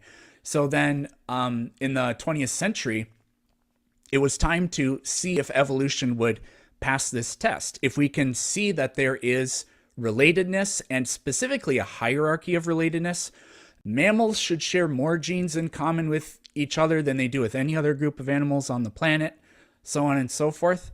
And that's exactly what happened. So do cats and potatoes share genes? Yes. Is that what it means to be related? Yes. So you believe, for the record here, Your Honor, cats, the lion and the potato are related because they share some genes, okay? Scientifically, that's the only thing we know about genetics. What it tells us is relatedness. And you can tell how closely related something is by how much the genetics diverges. That's how you would do a paternity test. That's how you could tell to what degree your dog is like a purebred or a mutt or whatever. And it extends across species. So is it even possible on planet Peterson that maybe the potato sends roots into the dirt and has to draw minerals out of the dirt? It has to have a code to tell it how to extract certain minerals to make a potato. And the lion has to eat certain things that contain these same minerals to build body parts that he needs. He has to, keep adding gas to the vehicle. Could it be that they both have a common need for certain minerals, and could their genetic code similarities be a result of a common need for something? Or is ancestry the only way it could happen? They have to have a share a great grandpa, or could it be the same designer made them to meet the same needs? If life on this planet has a common... Yeah, their excuse for everything is sin, but of course that doesn't excuse everything because the deity can act around that and chooses not to. So it's a deity not worthy, if it existed, of any kind of worship. Indeed, it deserves all scorn, disrespect, and war should be waged against it, in all honesty. But of course, it doesn't exist, so to do that would be the same as trying to actively take down Voldemort, to go into orbit and try to find and kill Darth Vader. Anything of that nature. An ancestor deep in the past, then that means that there would be, like, whatever's conducive to life, whatever works well for life, the absorption of minerals. Like, we have carbon-based life on this planet, not silicon-based life. It's been proposed that that's possible, but chemically speaking, perhaps carbon just simply is the best, and in the competitive environment of the biosphere and all these other geobiochemical cycles that interact together, certain things are more conducive for life to other things. So that would carry across even vast stretches of time toward organisms. So if there are some things, like there aren't very many things that potatoes and cats have in common, But like the idea that it was a common designer that did it, and that it's not just the rules of biology, I don't really see that at all. How the idea of the designer is the better explanation, because that idea can't be tested in any way. It's just a declaration after we learned no creation. We don't know how life works. God must have done it. Hey, the scientists found genetics. Oh, that's how God did it. Oh, isn't he so great and so clever? Oh, I'm glad the Bible totally didn't tell him about it. Ever said, you know what? I bet we'll find a hereditary molecule and you'll be able to see all these crazy similarities. Well, I disagree. I think it's been tested billions of times. They always plant potatoes and expect potatoes to grow. When they crossbreed cats, they expect cats to come out. Yep, that's how evolution works too, Kent. So I think you avoided my question, though. I love that. He's just right to the point. Like, yep, that's how evolution works too. He's tired of Hovind's bullshit already. Is there any other explanation for the potato and the cat having DNA structures that are identical? And some lines of code might be identical. Just like only one explanation has any evidence, and that's the idea of evolution over time, because of what we learned about how genetics and inherited characteristics works and all that. The design thing, you can just say that after the fact. It could also be unicorn farts that just made it look that way. I can just declare that with no evidence and no explanatory mechanism, but I don't believe in things that there's no evidence for. Your whole worldview is believing in things that there's no evidence for. There's no evidence for a cat ever producing anything other than a cat. There's no evidence for a potato. That's an idiotic straw man of evolution. Evolution. Ah, thank you, Peterson. That's an idiotic straw man of evolution. Sure is. Don't say that it works like Pokemon or something like that. Okay. I know that you know this because it's been told to you. Oh, well, that doesn't mean I swallowed the garbage, okay? Well, it doesn't mean you understood it either, I guess. Oh, I understand it, yeah. Here's the chart. No, because you ask horrible questions. It's my turn to ask questions, Your Honor. Here is the chart used straight from the public school textbook. Yep. Joe Cool requesting that I dish out rude comments to Hovind over the course of the week. I most certainly will. Showing the butterfly has a common ancestor with a frog and a sunflower and a shark. And the ancestor was an amoeba. This is not science. You said it's evidence-based. Where is the evidence for an amoeba ever producing anything other than another amoeba? Where's the evidence of an amoeba learning how to get wings and fly like a butterfly or swim in the water like a frog? Your chart shows that it happened. Where do you think amoebas like to hang out a lot of times, Kent? But even then, the creature you're talking about would not be an amoeba, but you have to constantly say amoeba because you can't understand the concept of something that simple and that basic. But it would have lived, as Death Clock put it, in the water. You want this to be taught to all the kids. All you have is imagination. See, just like I think God did it, made the similarity, you think, over time it did it. You're living in an imaginary world. I should take this opportunity to point out that if you're on Discord, I have a Discord server. Like everyone does. I say it like it's something so special. Wow, I have a Discord server. But a lot of the new faces, y'all might enjoy hanging out there. It's just a place of pure chaos, but the fun kind of chaos. I'm going to share the link in the chat here in just a sec. There's evidence of an amoeba producing. It's also generate the link. Anything other than an amoeba. They've tried in the laboratory. They can't make it happen. Where's your evidence to make me want to pay for this chart to be taught to the kids? Show me the evidence of where it actually happened. An amoeba produced a non-amoeba. Show me the evidence.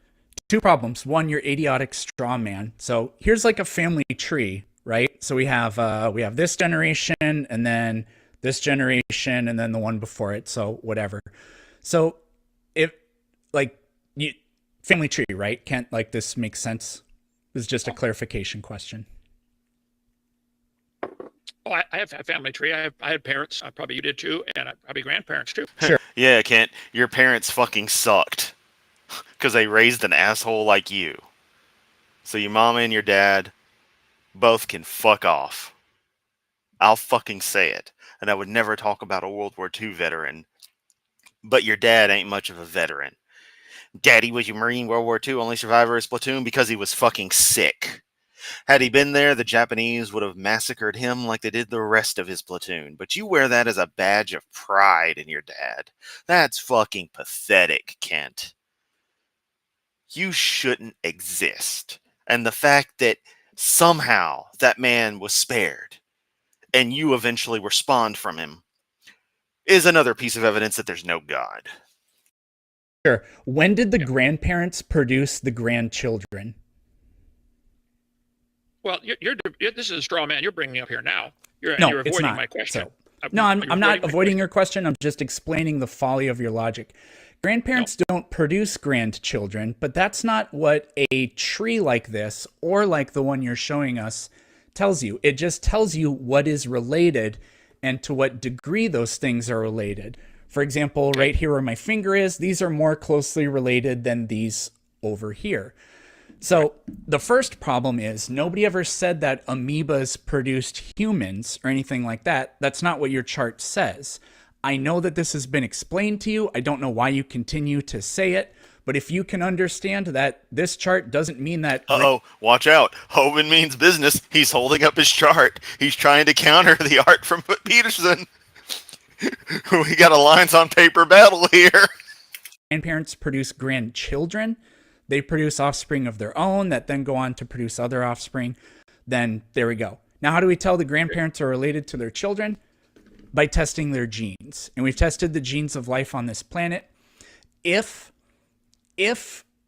no life on the planet outside of its own species or whatever had any genetic commonalities at all, if the correlation was zero, that would have been catastrophic for evolution. It would have completely collapsed. But that's exactly the opposite of what happened. We share more genes with other great apes than any other form of life. And then we share not as many, but more with other mammals than any other form of life. And then we share even fewer with, you go birds, reptiles, amphibians, whatever, all the way down to the plants. So. Okay. You avoided my question. Where is the evidence? No, I did not. It's in the genetics. Okay. Your grandparents produced humans. Yep. Those produced more humans. Yep. So I think if you trace your family tree back, you'd find they're all humans. This family tree that you want us to pay to teach to the kids in school shows... At a certain point, when you compare location A chronologically and location B chronologically, you would say that location A is not human. It's very fuzzy. It's like a gradient between colors. But there is a point where you would draw a demarcation. But humans are, of course, a subset of everything that came before us in our evolutionary lineage. We're still mammals, we're still animals, we're still eukaryotes, all that jazz. Goes an amoeba upside down. No, an amoeba turning into everything today. And you're saying we see evidence because they have similar code. The question is, just take step one. I did not see your great-grandparents produce your grandparents, but I'd be willing to bet they were all human. Where is the evidence for an amoeba producing anything other than an amoeba? They make baby amoebas all the time. They had an experiment where they take bacteria, 8-hour generation time. They get born, grow up, get married, have babies in 8 hours. And they've done that ongoing experiment for about 100 years now. And they get tens of thousands, maybe millions of generations of bacteria, and they never change to anything but a bacteria. But you want me to believe on your planet Peterson that a bacteria or an amoeba could, over slow steps, because we can't see them. I think we can see all through human history. Humans make baby humans. Your grandparents were human. Now, I asked you, where is the evidence of just a single step, the first step of the amoeba becoming non-amoeba? Right, I've answered that. It's in the genetics, but I'll do a better job of answering the question because you don't like my answer. The problem is it's so incredibly hard to address this without asking a question in return. But we agreed to the rules, so I will abide by the rules. You can ask questions, but I think you're trying to avoid my question. No, I'm not. So if it's okay with you, I'll do it. Do you think that evolutionary biologists think that the way evolution works is one day an animal gives birth to a completely different animal? No, I've never said that either. You guys Yes, accused you me of did. that. You said, when did You an have- amoeba produce a non-amoeba? Okay, is That's a exactly butterfly, your claim. Your goofy straw man of evolution. okay, I'll try to make it real simple so you can follow it. Does this chart show the butterfly coming from the family tree root of an amoeba? Everything starts off as an amoeba. Sorry. It starts at an amoeba. That's the family. It doesn't start as an amoeba, Kent. Well, we're almost halfway through. That's got to count for something. Only an hour and 30 minutes in. This is probably going to be a 3-hour stream, but that's okay. root of the whole tree is an amoeba. No, So it's somewhere not. along the line, it's not. No, the amoeba is one of the branches at the base, but it doesn't tell you what the base organism is. Okay. So was it a protozoa? Was it a single-celled creature of some kind? A single-celled eukaryote, almost certainly, yeah. Okay. Where is the scientific evidence of that first single-celled eukaryote producing offspring that were other than a single-celled eukaryote? So there are things in the past that we will never see happen. The question is, can we gather evidence in favor of a conjecture? We can. It's in the fossil record and it's in the genetics. I'd rather save the fossil stuff for next time because I think that's part of the geologic column. If that's fine with you, because I don't want to diverge down too many different paths. But God, it's a good way to avoid my question for the fourth time. Where is the evidence of an amoeba in the or a genetics. single-cell creature? Gets a straight answer and cannot process it. Hovind. Absolute genius. Also, I apologize if background noise increased. I turned my fan up to a higher speed, so it's just going to be a little noisy. So there's genetic evidence that an amoeba turned to a butterfly, and we should pay for this chart to be taught to the kids. So for the Brazilianth time, you can test if things are related by looking at the genetics, and we see a very perfect nested hierarchy of genetic similarities, genetic relatedness across organisms and across phyla, exactly what you would expect if evolution is true. So that is the evidence. So because there are similarities in the DNA code, therefore, one changed slowly over multiple millions of generations of slow steps into the butterfly. There are single-celled creatures with 16,000 DNA strands in them, 16,000 chromosomes in a single cell. Okay. How, DNA gets duplicated. We know that. Oh, and that's an amazing process. Woo-wee. And I mean, the way it has to split the DNA and one loops backwards and goes through the special machine that relines it with the new one, which is... loaded language of special machine. You all know what I'm about to say. Kent, that's all just particular chemicals doing what those particular chemicals and those particular arrangements will do. It's all chemistry. Very intricate chemistry, but it all reduces to very simple processes. Study how DNA No, I mean, like, or my usual saying, just chemicals doing what they do. Like entire genes get duplicated. I don't mean the DNA double helix splits and gets replicated for mitosis, meiosis. I mean entire genes get duplicated. We have multiple copies of certain genes. Right. And and that process happened with no designer. Nobody made it. Correct. Did somebody make the computer that you use? Computers are known artificial constructs, you dumb fuck. In case you're new here and haven't heard before, one of my other standard phrasings with Hovind is that there is no such thing as nature in his view because everything is artificial. And by using known artificial objects to contrast with the natural world, he, in a sense, defeats his own argument by making the proposition that nothing is natural. Probably. Did they write all the different lines of code to do all the different things computers do? Probably. Could any of those arise by random mutations and chance? That's not how computers are done or are made, so I don't understand the irrelevant question.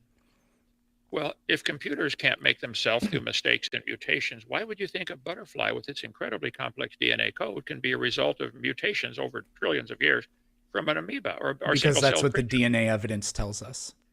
Okay, so you observe this DNA similarity and conclude, without seeing it happen, you conclude that it must have happened in the past over millions of years. That's why I call it a religion. You believe that. You're welcome to believe it. I don't care what you believe, but quit calling it science. Science, what we can observe, study, test, and demonstrate. You can't do it. Get a bunch of bacteria. Can't observe the past, but you can make scientific tests of events that occurred in the past. This is how forensics is done, for example. So you believe we should all be required to teach that this chart is actually science. The amoeba, slowly over billions of generations, gained enough new information to become a shark, and a sunflower, and a frog, and a kangaroo, and everything else. I object. That's not scientific. That's your belief. We don't see What's not science? Oh, it's sorry. That's not my turn to ask questions. Well, do it. Get an amoeba and do it again. Let me see it happen this time. Do it again. Why can't it happen? Why do you believe it could happen long ago and far away, fairy tale style, but we can't make it happen today? They've been trying to get bacteria to change to something else, and they can't get it to work. So why should I believe it happened in the past? How's a fossil going to show that? So no evolutionary biologist thinks that evolution happens in this weird Pokemon sort of style that you've proposed. They propose instead that it is gradual changes over vast stretches of time. But like, for example, in order to go from single-celled to multi-celled eukaryotes, the idea that Lynn Margulis came up with of endosymbiosis was proposed. And then what did we find? That mitochondria, well, we already knew this, that mitochondria and chloroplasts, they have their own DNA. They make copies of themselves. The cell doesn't make, your cells don't make mitochondria. The mitochondria do binary fission, just like prokaryotes do. Maybe one day, a very long time ago, that sort of endosymbiotic relationship began.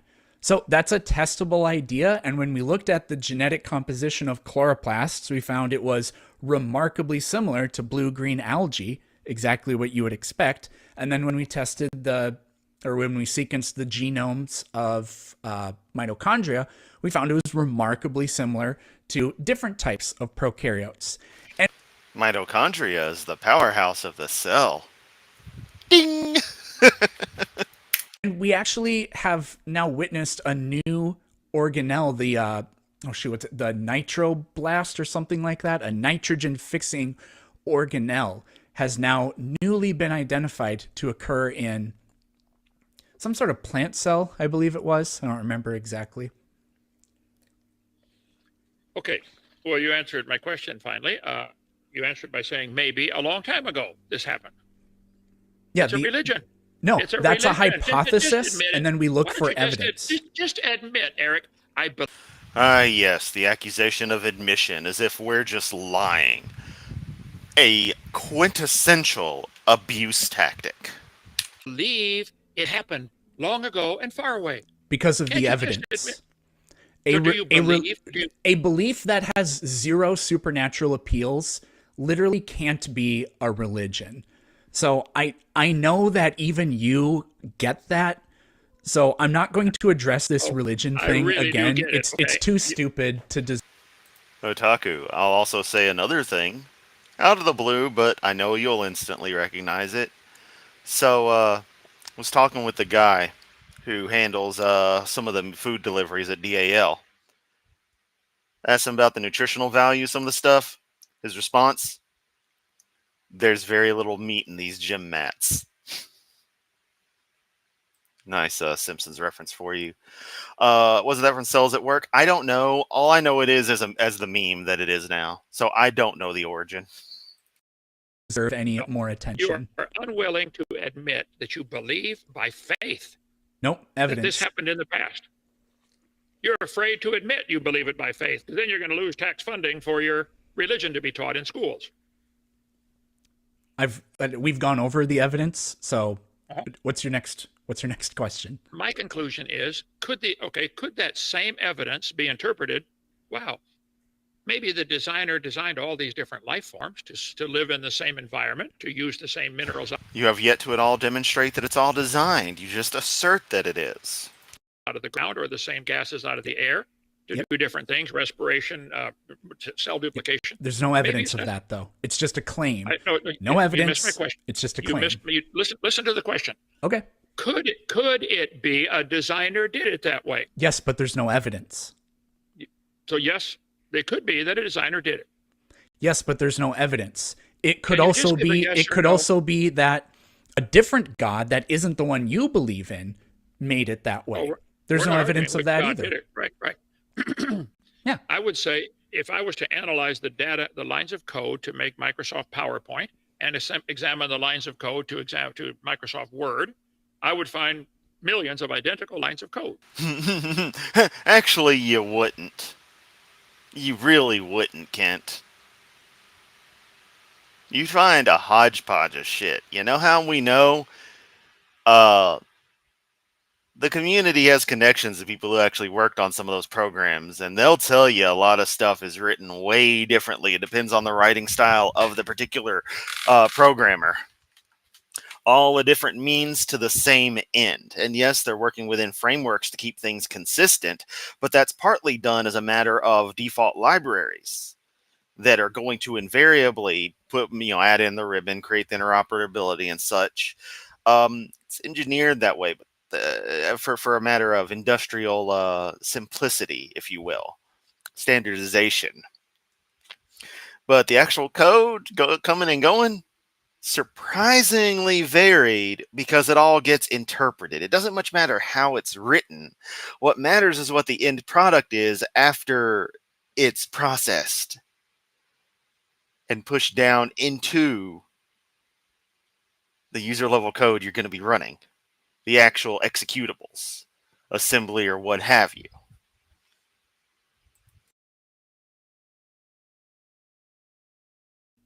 I would therefore conclude they got to be related. One made the other. They both came from Morse code. No, the same guys wrote the code would be another logical conclusion. So you're unable to admit or realize that there might have been a designer who did it for a reason. We may not even know the reason yet. Yeah, the problem is you don't have any evidence or a working hypothesis. You hijacked the scientific data after the fact. After all this was learned, you and I are lucky enough to live when we do now, and we know so much. You took all the evidence and after the fact said, this is how my God did. I did this in my opening statement, and I think maybe I'm a prophet because you're just living up to exactly the caricature of yourself that I drew up at the beginning. Okay, well, I believe by faith that this book I'm holding right here is true, and it says they will bring forth after their kind, after their kind, after their kind, after their kind of every sort. This is all that's ever been seen. Charlie Darwin wrote a book, The Origin of Species by Means of Natural Selection or the Preservation of Favored Races and the Struggle for Life. Do you think all the species, Charlie Darwin envisioned all the species changing into what at least, no matter which definition of species you use, a butterfly is a different species than a sunflower. So, but you do believe it? No, I think I forgot that happened. Let's appreciate that again. So, but you do believe it? It's just instantly gone. Oh, God, shut him up. No, I think Kent looked like he hit the wrong button. But I will say, as we wait for him to come back, he is the wrong button. How were we on time on there? It had to have been getting close. Yeah, you know what? We just hit 21 minutes, a little bit over. Okay. And so you both got 21 minutes each. And so sure. If he wants to ask like one more question when he comes back, because I did that, I'm fine with that. Okay, let's do that. We'll do one final question, and then Eric will let you respond. Once you respond, we'll shift right into a final 20 minutes of just free flowing. So if you had something else you wanted to ask him or a topic you wanted to touch on. As we wait for Kent, you mentioned earlier, Eric, that there will be a second debate that will focus heavily on the fossil record. So the fossil record and the geologic column, as tonight, especially here in the roughly 42 minutes of cross-exam, we focused a lot on genetics and biology. And with that, Kent is back. Uh-oh, Dr. Dumbass is back. And he had to reset his damn everything. That's so fucking pathetic. Uh-oh, I gotta go back to my intro slide, otherwise everything gets screwed up, and I don't know where to begin because I'm Ken Hovind and I'm a fucking idiot. Kent, let's do this. Before we lost you, I was just going to say we just hit your time basically for asking questions. Let's have you ask one more question. Then we're going to shift into our final phase, which is more of a free-flowing discussion. Where it's not as strict. Go ahead, Ken. Well, I will ask this in a question form then for Mr. Planet Peterson. He got mad at me asking it like that. Are there any rules? Where do standards come from? Is there? How do you tell right from wrong in your world? Kent, this is irrelevant to evolution. Completely fucking irrelevant. But you're going to ask it anyway because you're trying to do a moral argument, even though morality has been explained to you 100,000 times. Worldview. Is it okay for a boy to change to a girl, like 57 genders? I mean, this is not just, this is what the evolution theory leads to. Is there a standard like thou shalt not? Is it okay to go next door and kill your neighbor's baby and eat it? Is there anything? How do you tell If God told you to do it, then you would say it's okay. So don't come to me with your precious standards. And this has nothing to do with evolution. Okay, Yeah, I thought it was like a really old thing. Because I remember that like being a meme in the 90s. Before we understood the true concept of what a meme is, and not just the internet parlance of it. So yeah, it's it's been a while, baby. So Powerhouse of the Cell is as old as Duck and Cover, which is totally shitty advice. If a nuke goes off and you're too close to it, it's game over, baby. And I press space like it's going to play the video inside of Restream. Wonderful. Evolution worldview, how do you tell what is right or wrong to do in society? I don't think that you would use evolution to do that, just like I wouldn't use my car to play basketball. Wow, that's a stretch. Okay. It's really not a stretch. How do you use the Bible to do math? Irrelevant question. See? Okay. Well, is it wrong for a human to go next door and kill the neighbor's baby and eat it? And if it's wrong, why do you think that is wrong? This has nothing to do with evolution. I'm going to jump in, guys. Okay, go ahead. Perhaps since we do just have 20 minutes left, let's focus as much as we can on the common descent question. I do understand the importance of the morality topic, but with only 20 minutes left, let's do this. Let's consider that our 2 rounds complete. You both had about 22 minutes each to ask questions, and I enjoyed the fast-paced nature of it. I think you both did a good job keeping it engaging. So with 20 more final minutes, let's do this. Since Kent asked the last question, Eric, let's give you the floor. You are in the affirmative, so let's have you pick the next topic pertaining to common descent. Go ahead.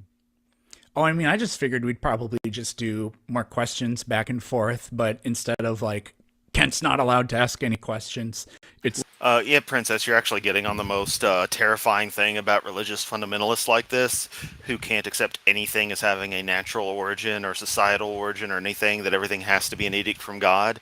In that sometimes they will actually say if they didn't have God, they would be off doing horrible things. And it's fucking nightmarish that they would say that and think that's a win for them. It's just, I don't get it. I don't get it. Right, it's a little bit more of a free for all. Yeah. Yeah, let's do that. That's fine with me. Let's see. Kent, do you have an explanation for why did God design animals that live full-time in the water, such as dolphins, to breathe air when other marine animals like fish don't do that? Oh, yeah. If I was God, I would design a wide variety of things just to make people who don't want to believe in me anyway figure out some way to get around believing in me. I think he did it to just those who hate him. Okay. He would leave traces and God literally saying, I did it to fuck with you. What an asshole. make them scratch their heads and say, aha, I got him. Probably just to make evolutionists have justified themselves for not believing. But I think dolphins enjoy the way they're made, and they seem to be smiling all the time. Watch Lipper. So I don't think they would complain about their design. So you think the reason God made animals that live in the water breathe air is to make evolutionists say what? Oh, it's kind of just a joke. It's funny too, because that implies that all this was set up for something that would only become an issue, quote unquote, in for the past 150 years. I think there's people like you who they don't want to believe. What's no your matter actual what. answer then? I think they're designed for that. I think God made a wide variety of things. You're begging the question. I asked, why did God design them that way? And you just said, God designed them that way. How can I possibly know that? Why did the... Exactly. You have a useless worldview. Why did the A-10 Warthog designers design the cockpit to be off-center from the center of the plane, Don't think you understand the A-10, Kent.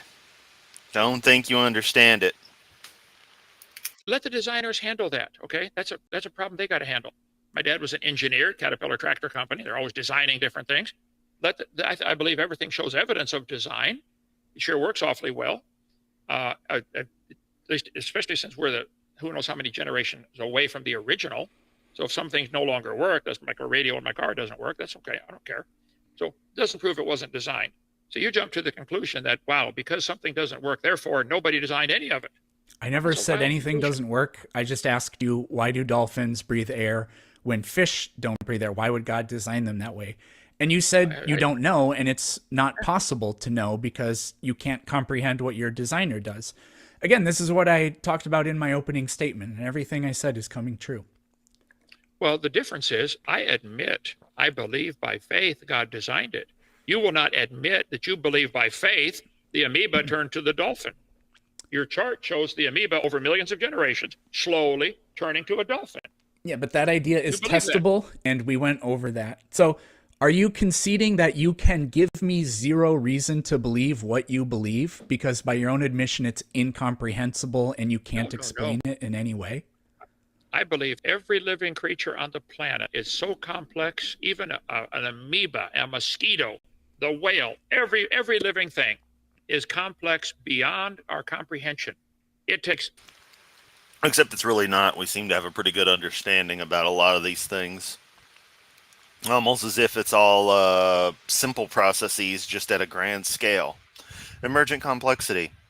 Also, complexity is a hallmark of random process. Simplicity is the hallmark of design.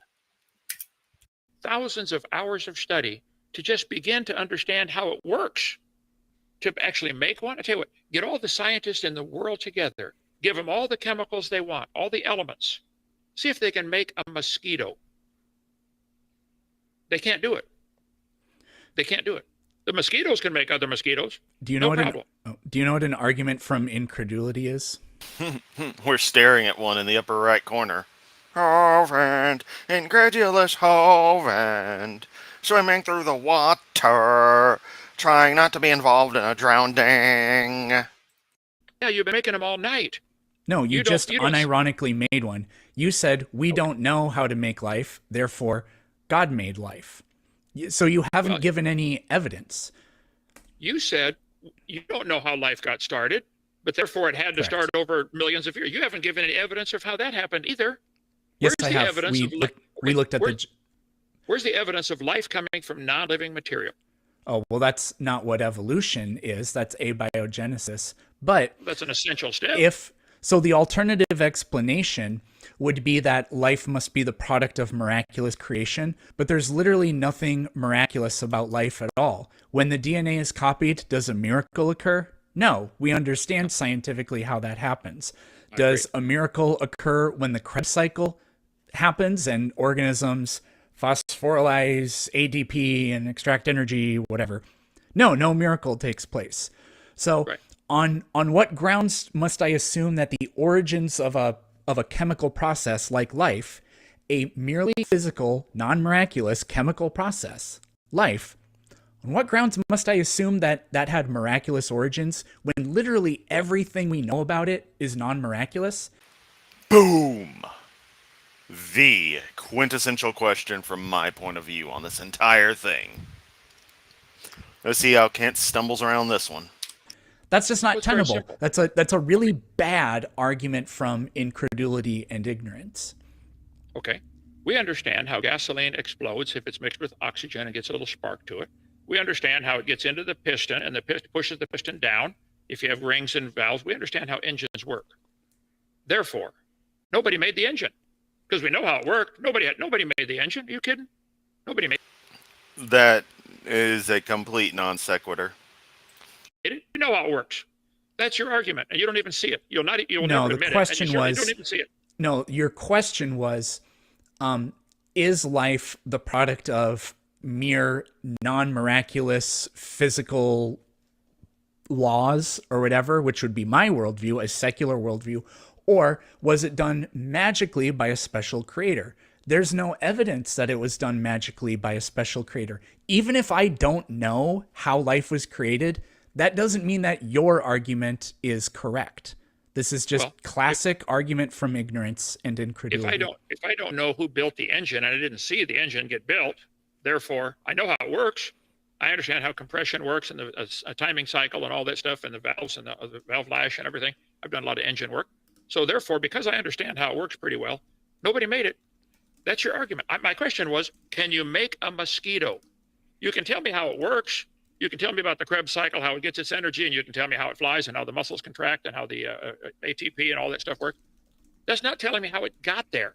You're avoiding the question. You know, Kent, maybe the fact that people can't just make a cell is an indication that they're, I don't know, not intrinsically created, that they're a natural emergent thing.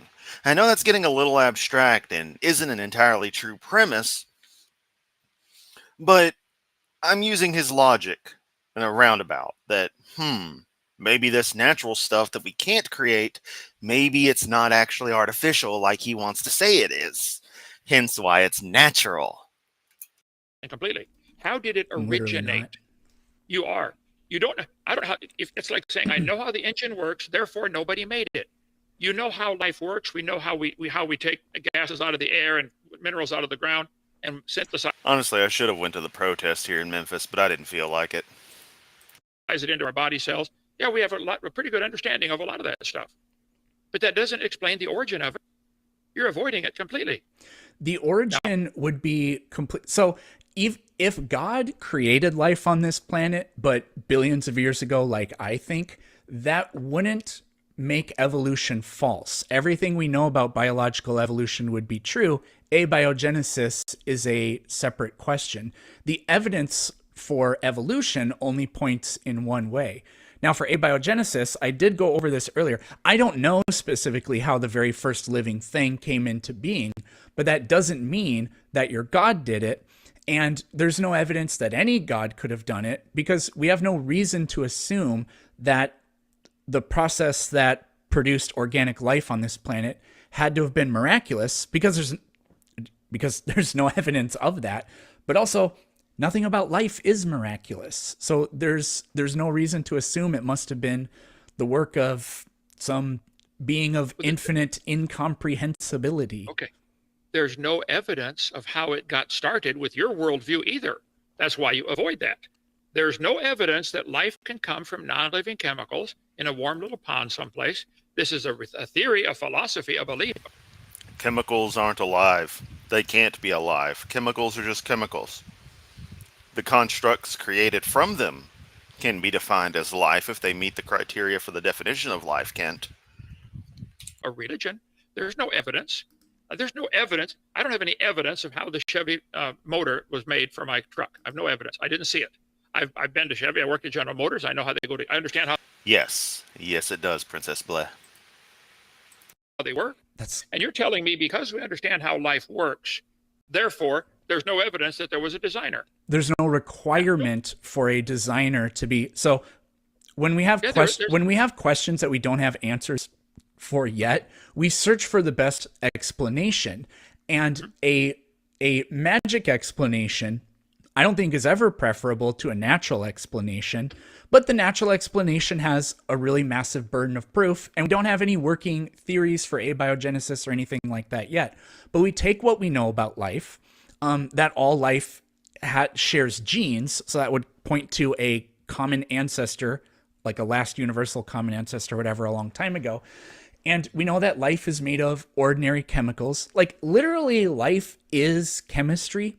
So the idea that chemistry would beget life in the first place is really not very far-fetched. It's not religious in any way. He would argue that the God obviously is active in the world. Just straight up, he would reject a deistic God, which is the absolute furthest I would ever go with any level of theism. And at that point, the deity becomes effectively irrelevant, so it's a moot point whether they exist or not and anything they care about because they don't interact with the universe. So they're pointless. They matter to me as much as a random asteroid somewhere in M87. Like that galaxy. I'm never going to be there. That random asteroid floating around there doesn't mean shit. There's definitely one out there. I have described an object that exists in Galaxy M87. Doesn't matter. It will never have an effect on my existence. Or likely any other humans ever. So, really doesn't matter what it is, where it is, what it looks like. Don't fucking matter. Same with a deistic God.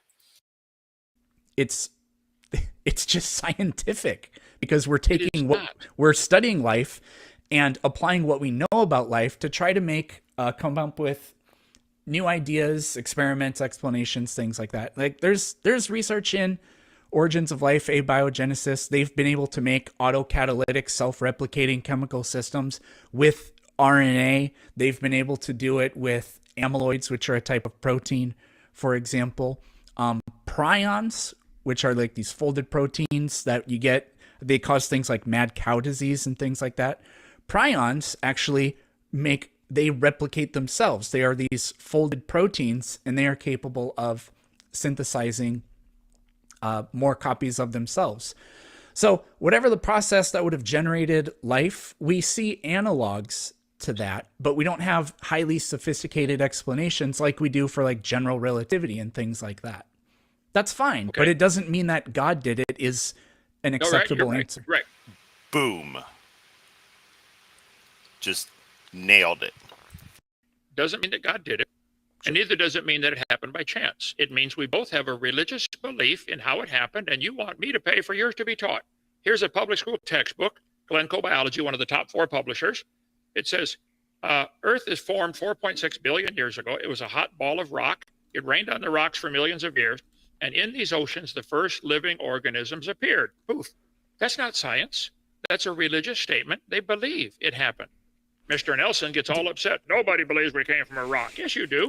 Earth began as a random iron raw hot ball of rock. Do you believe Earth was a hot ball of rock 3.9 billion years ago, and it cooled down and it rained on the rocks and turned to soup in the oceans, and we came from the soup? This is what the textbooks teach. You think this is science? It certainly isn't religion. I don't know if you have your own private language that nobody else uses, but the definition, could you actually give a definition for what religion is? Sure. Religion, right here. Thank you for asking. I got it right here. Definition of religion: a set of beliefs concerning the cause, nature, and purpose of the universe. What caused the universe? Read the rest of that. Okay. Oh, love it. Read the rest of that. Read the rest of that. Especially when considering as a creation of superhuman agency or agencies, usually involving devotional and ritual observances, and often containing a moral code governing the conduct of human affairs. This is evolution in a nutshell right here. No, it's not, Kent. What was the cause of what's the purpose of the universe in your worldview, in the Peterson world? Why are we here? Peterson, okay. In the Peterson world, why are we here? What's the purpose of the universe? Is there any purpose to it at all? Maybe not, but that has no bearing on whether or not evolution is true. Okay, do you have a set of beliefs concerning the cause of the universe? Do you believe the Big Bang caused it? No secular scientist thinks the Big Bang caused the universe. That's really dumb. But again, that's not the topic of tonight's debate. Where did time, space, and matter come from? We're here. I don't know, but that has no bearing on whether or not evolution is true. No, I agree. But it does have a bearing on whether or not it's a religion. And it is a religion. You believe somehow the time, space, and matter got here. You believe that by faith, but you have no explanation for it. I believe by faith God did it. You believe by faith it just did it. You don't know how. That's my well, point is, you actually Eric, don't it's know not what I science. believe because I never made any claims with respect to that. Yep, Kent thinking he knows other people better than him, or better than they know themselves. When Peterson actually hadn't said much of anything about what he does or doesn't believe, he has just talked about science here. So you don't Yeah, know what I believe. You believe you're related to a potato, and you have because you have common DNA. You said you Yeah, believe that kind that's of what stuff. it means to be related to something. So Even you believe know that. I know. So you do have beliefs. Okay, so we agree. Humans are related You to just potatoes. said you don't. Okay. So I gave you the definition of religion. A specific fundamental set of beliefs and practices generally agreed upon by a number of persons or sects. Do you believe, like a lot of other people believe that they're related to a potato? Do you hang around people who believe the same thing as you, and you have a website and a YouTube channel, and people say, "Wow, you're doing a great job, Eric. You believe like us. We're all potatoes." Do I hang out with people that think we are related to potatoes? Yeah, do you? Maybe, but it's never come up. But you actually said we are because we share genes. Okay. You, So if you're you related agreed to a potato, to that. That's what that means. well, religion. Get back to on topic. So if you're related to a potato, do you eat potatoes? Do you eat French fries or I love potato potatoes. chips? Potatoes, like, You it's eat- one of the you most eat your versatile relatives? foods on the planet. I know. So you eat. I would like to note that I too eat potatoes. Absolutely love potato. I'm questioning if part of my ancestry isn't Irish for how much I like potato, and I'm not joking about that. Eat your relatives. Shame on you. Like, real talk, based on last name and understanding, I most definitely have some direct lineage that is either Scottish or Irish, and I'd be happy with either or some combination thereof. Was that Human? supposed to be funny? It is funny. Okay. I think most people with the brain cell working understand that is funny. Okay. Human beings relation. If you to that only which have they one regard- brain cell, then you would think that's funny. If you have more than one, you would not. I see. I think that's the difference between us. Yeah. They regard as holy, sacred, and absolute. You believe absolutely that all life came from a single cell creature. Nope. And you don't believe that? I don't believe it absolutely, and it certainly isn't a holy belief of mine. Oh, okay. Can I address some things to it's been more so directed at me for Sure. the last several Ask any minutes, I questions feel you like. You ask any questions you like. Sure. Do birds have teeth? Do birds have teeth? Yeah. I think some hummingbirds do. I don't know whether it's just a keratin projection or not an actual tooth, like enamel. I don't know. No, they're not really teeth. They're Always remind people, so when Otaku brings it up, is that Buddhism is a philosophical concept that I can definitely get behind, and if one wants to define it as a religion for their own purposes, then I'm all for it. their beaks can be like bumpy, but they don't have Serrated, right? real teeth. Serrated. Yeah. People say geese have teeth too. They don't. They just have bumpy beaks. That's not real teeth.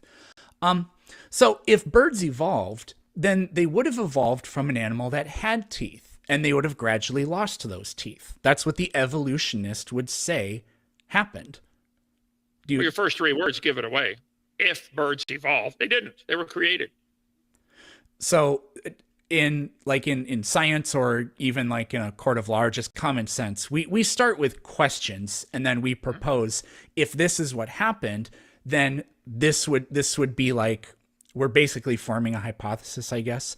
If this happened, then that would be the evidence. So I think you agree that that's what the evolutionary prediction would be. Do you know what Hesperornis is? It's one of the types of birds or something, a fossil they found. But Could you you're sharing the screen. Could you like Google Hesperornis and we could look at a picture of it? in PowerPoint, I can't Google it and show the screen. Oh, okay. I can have to cut it and paste it into a PowerPoint slide. It doesn't matter.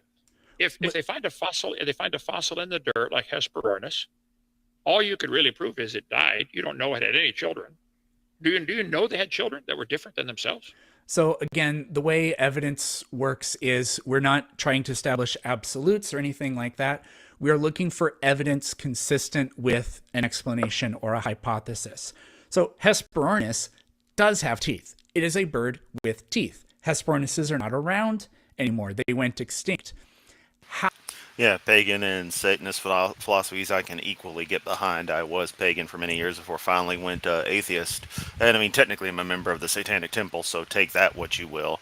And if one defines secular humanism as a religion, then I adhere to that as a moral code. Try my best to. Ergo, that could also qualify. Of course, MOS 6502, you know, the 1970s processor that brought us the Commodore 64, the NES, all kinds of good stuff, which I'm holding one right now, made in 1983. So a few years older than me, this processor is. That too is a religion. I worship the MOS 6502. Not literally, but that's the joke I run with. How is Like I want to ask Kent Hovind, Kent, is MOS 6502 a religion? And watch him be confused. the explanation, or how is that anything other than evidence of evolution? What?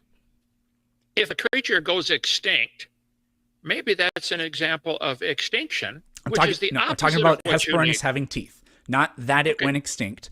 Hesperornis has teeth. Modern birds do not. Exactly what we would predict in the theory of evolution is that birds would be descendants of animals that had teeth. They would gradually lose them. It's not Pokemon where one day a dinosaur lays an egg and inside that egg is a hummingbird. Well, Eric, We if found an birds animal- with teeth. How is that anything Wow. other than evidence of evolution? I think the fact that we find fossils at all is evidence of rapid burial like Noah's flood would do. How many animals died in the last 5 years? You're And not none of them answering turned the to question. fossils. Well, I am. If we find a fossil of a bird with teeth and we can no longer find them alive, first place, I don't think you could prove anything is extinct. It would get to be all places at the same time. Extinction is very hard to prove. But let's suppose it is extinct.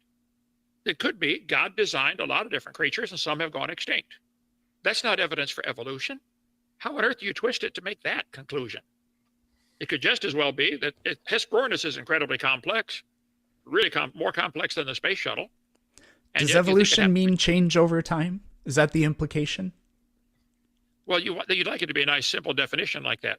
I think evolution has 6 different meanings. I cover that many times. I'm sorry you don't like them. You want to avoid the cosmic evolution, chemical and stellar evolution, and organic evolution, and the origin of life. You want to avoid all that. And I know why. Because you want to make it real simple. Change over time. Sure, there's changes. There are now 339 breeds of dogs. Man has changed some of them to make the Chihuahua and the Great Dane, but they're limited. So if that's what you mean by evolution, then creation if birds is true. evolved, then We they would. did. If birds which don't have teeth evolved, then they would have evolved from a tooth-bearing common ancestor. We see What birds. conclusion is- Hesperornis. logic. It's really not debatable whether or not Hesperornis was a bird. Okay. Like we could look at Archaeopteryx. Just love this. Peterson's just like full on, fuck it. I'm info dumping. And there's arguments like, was it really a bird And Donnie's down there like, huh. or was it not really a Eric, bird? who Hesperornis taught you has logic? teeth. That is Where'd you learn your exactly logic what on you that? would predict if evolution is true. So let me see if I got this.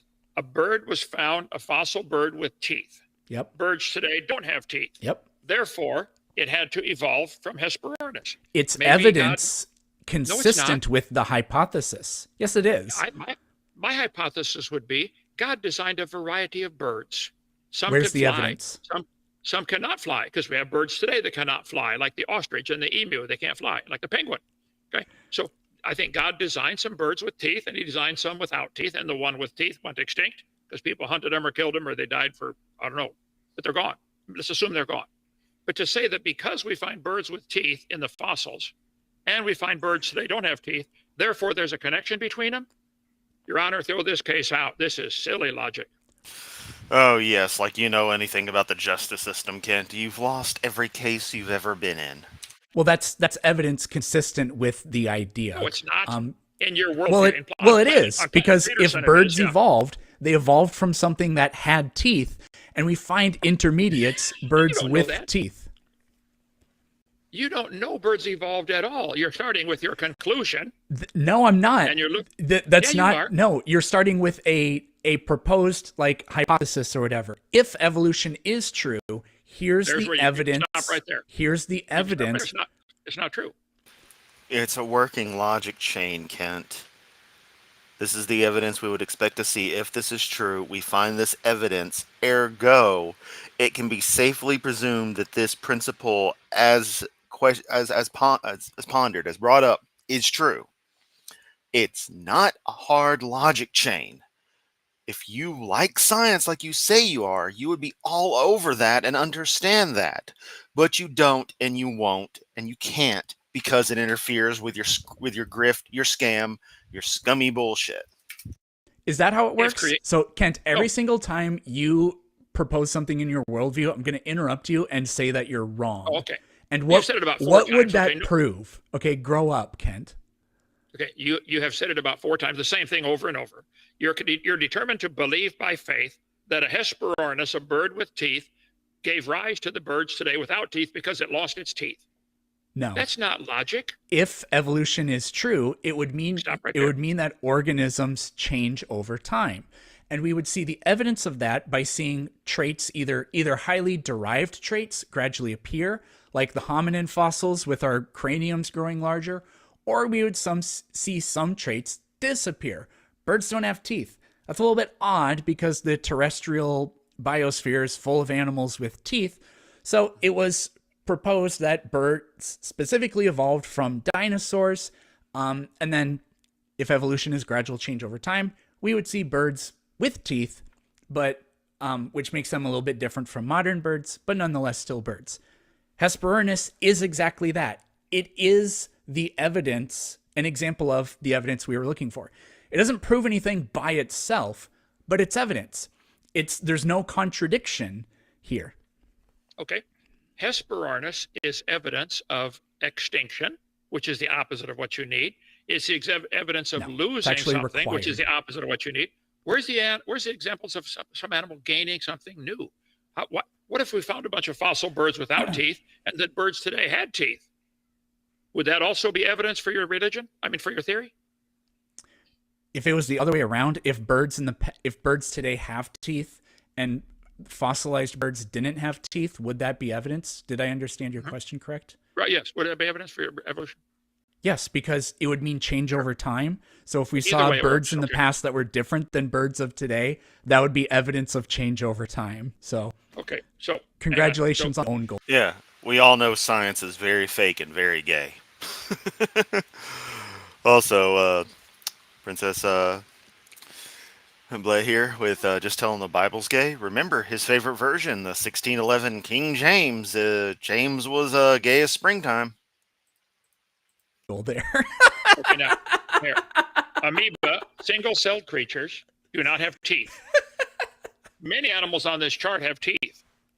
So quite a few animals gained teeth. The amoeba didn't have any. And Kent, you'll notice something is that everything that has teeth, all of its descendants, the first thing to have teeth, all of its descendants, generally speaking, would have teeth. Unless that attribute eventually atrophied. But you can see that. It's an interesting thing there.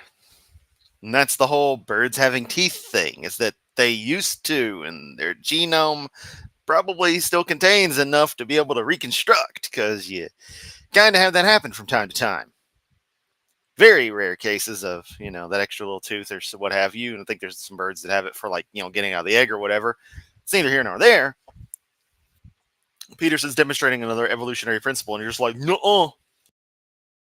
So the fact that the amoeba doesn't have teeth is evidence for evolution, isn't it? I would say that that's kind of dumb because the teeth thing is not really something that applies to unicellular organisms.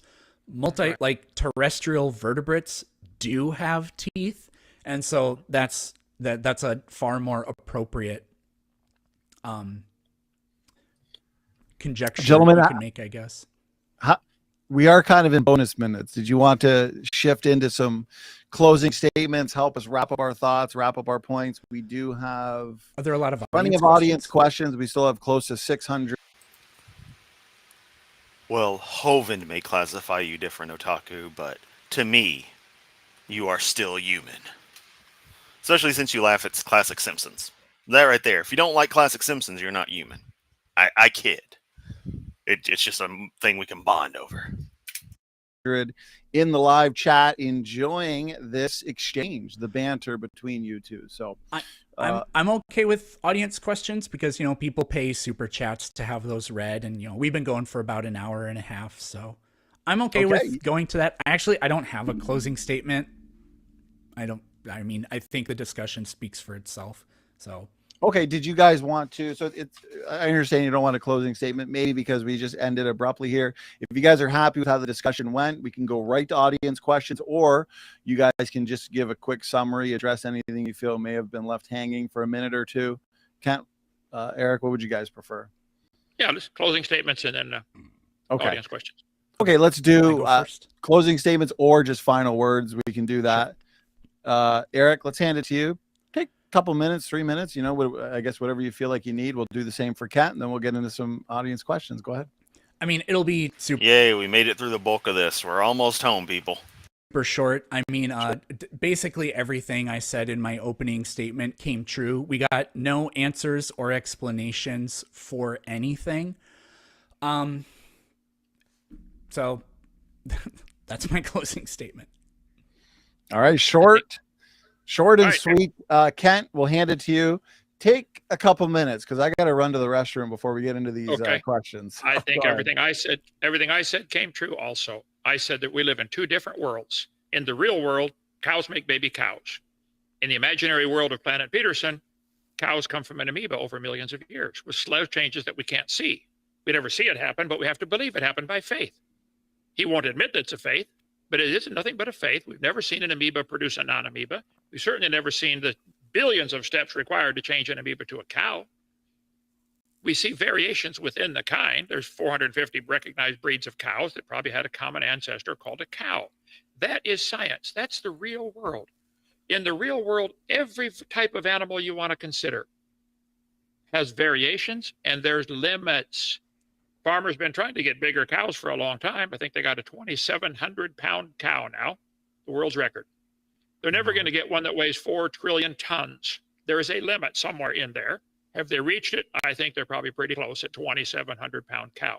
But somebody might get a 2,800-pound next week. I don't know. But there's a limit. The fact is there's a limit. Guys like Mr. Peterson will not admit, that there's a limit, that yes, there's variations within the gene code. They will never admit that they really believe cows, fish, frogs, cats all have a common ancestor, and we should all be required to teach that. This is the whole point of the thing. I don't mind if he wants to have a religion. I don't mind people want to believe in evolution. Seriously, that doesn't bother me. It bothers me that they want all of us to pay that to be taught to the next generation of gullible kids. You live in a SpongeBob imagination world. Eric, you believe by faith. You imagine all these changes. And you imagine somehow something you found dead in the rocks is going to prove that. No fossil counts as evidence for your theory. None. All they prove is something died. You don't know that the Hesperornis gave rise to any birds today. There might have been a whole bunch of Hesperornises in the world and they all died for some reason, like the dodo bird. Okay? Is that proof of something? Yeah, it's extinction. All you've given tonight is exactly what I said. You would show that you have a religious belief. We live in a planet. You do not want to answer the question where time, space, matter. You have a religious belief. We live on a planet. Sound like a flat earther, Kent. Or life came from, or energy. You want to just imagine. We already start with that. Just imagine that they could evolve. All you've done is demonstrated clearly you have a religion. And that's all you've got. And that's... Yeah, evolution has 100% been witnessed. And weird cases of sudden jumps, like the dog cancer that is its own organism now. It's still technically a dog, but no one would call it that. That shit's fucking terrifying. Fine, keep it. But I don't want to pay for it. And I'm going to fight it till I die, and my videos are going to keep fighting it for a long time after that. Okay? So I think the fact that God designed it is not a problem for me. I think it will be for you one day. I'd like to see you give your heart to the Lord and get saved. My computer's messing up here, brother. Okay, anyway, gentlemen. Johnny, you're back. Yeah, we're good. Okay, guys. Appreciate the closing statements and the exciting debate, fast-paced debate. I appreciate that. For those who will probably want to see more from these gentlemen, we do have another one coming up in a couple weeks' time, in October, early October. This time there'll be more of a focus on the fossil record and the geologic column. So bigger picture questions there. And today we focused a lot on biology and genetics. So very good. Okay, let's get into some of these audience questions. We'll never be able to get through all of these, but we'll get through as many as we can. And it looks like we have a good mix of questions for the both of you, as we've had a good... Okay, gonna ask, do you want to go through the Q&A, or are we pretty much done here?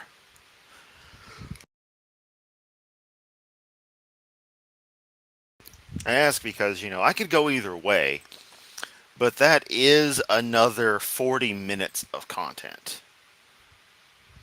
And so just want to know what you guys want to do. But for the moment, I'll play at least a little bit of Q&A till we decide. Vote, and I'll do what you want. Good mix of views in the chat tonight. So here we go. Whoever gets the question gets the... People giving Donnie $10 to ask questions. It's so fucking ridiculous. Up yours, Donnie. last word. So, for example, first questions for you. Eric will let you respond. Kent can respond as well. If he wants to rebut something like that, he can do so. And then we would just throw it back to you for... I'm thinking about it. The question's kind of malformed, because if y'all don't want to do the Q&A, you can just leave the stream. Please don't leave the stream, but you would have every option to if that no longer interests you. So whether or not I do it is kind of irrelevant. I'm just here to talk shit and make points. And there you go. I mean, we got... it looks like we're getting a small consensus already, so let's do it. Final word. Dustin Buck, $10 super chat. Appreciate the support. Here's the question. If genetic similarity is the way we prove relation, then why cannot a monkey's heart be used in a human's body if we are so closely related? Go ahead. Because we're not closely related enough. If humans you can barely get other human hearts transplant correctly. There's a lot of factors involved. come from Adam and Eve, then how come sometimes humans reject organs that are donated? Like, the idea that this was a gotcha is so preposterous. Human to human organ transplants don't always take, because there are critical like antigen markers that our organs have on them, and your body can reject them. So this wouldn't prove that evolution is false. Again, you could just turn this around and say Adam and Eve couldn't have existed. Humans can't be related because human organ transplants get rejected. Now feels like an opportune time to remind you that, technically speaking, due to the chromosomal makeup that Eve would have had, she was trans. Would have to have been. Wrap your head around that one, Hovind. Now, that's a dumb argument, and that's the point. So, not a great question. Okay, thank you, Eric. Kent, over to you. He evaded that one completely. So yes, the idea of animals transplanting organs at all is pretty incredible. Takes a bunch of really intelligent doctors to do such a thing, okay? Because every organ is so complex, it could not possibly have formed itself by chance. If there are similarities between the human heart and the monkey heart, and there probably are millions of similarities, I would say the same designer made them. But I'm not requiring everybody teach for my theory or philosophy or religion to be taught. Eric wants to require that everybody teach his. Humans and monkeys all came and are related to potatoes and all came from an amoeba-like creature over billions of changes. That's not science. I've said that. I'll say it till I die. It's not science. It's a religious belief. He will never admit it. Thank you, Kent. Eric, you get the last word if you'd like it. No, I mean, I answered the question. I addressed it. So, you could just say, if God intelligently designed these organs, then why don't they work? It's like the eyes. Why am I so blind? Explain it, Hovind. Such a bad question. Okay, thank you for the responses, Eric and Kent. Next question is for you. Kent comes in from Mope35. If it took just 400 years for the... Allie, another good point. Jesus would have to be trans. Huh, I hadn't thought about that. Wow. Of course, they go with the "he just had one chromosome from God" thing, so it's a complete load of horse shit. But yeah, I think he probably means 4,000 years for the thousands of species to emerge from only 8,000. Why have they not observed to continue diversifying so fast for the past 100 years? boy, they really English there, don't they? Also, we got Claude Balls in the chat. Hello, my friend. Good to see you as always. If you're not familiar with Claude Balls, he's banned from Ken Hovind's open mics because he makes too many damn good points and puts up wonderful clips alongside Big Bad Mama / Creationist Crybaby of Kent's antics. An especially hilarious one recently, so go to Claude's channel and check that out. Go ahead, Ken. Excellent question. Well, I think it depends. You have to really define what you mean by some of the terms there, but I think we've seen that. Animal breeders, like cows, for instance, farmers have been able to selectively breed creatures and get whole new varieties within just a few hundred years. New different kinds of plants, like corn coming from maize. That was done because of farmers doing that over just a few hundred, if maybe 1,000 years or so. So we have developed lots of new varieties. Man has worked to develop them. Sometimes nature develops them by the climate. If it's too cold, only the dogs or animals with long, thick fur will survive.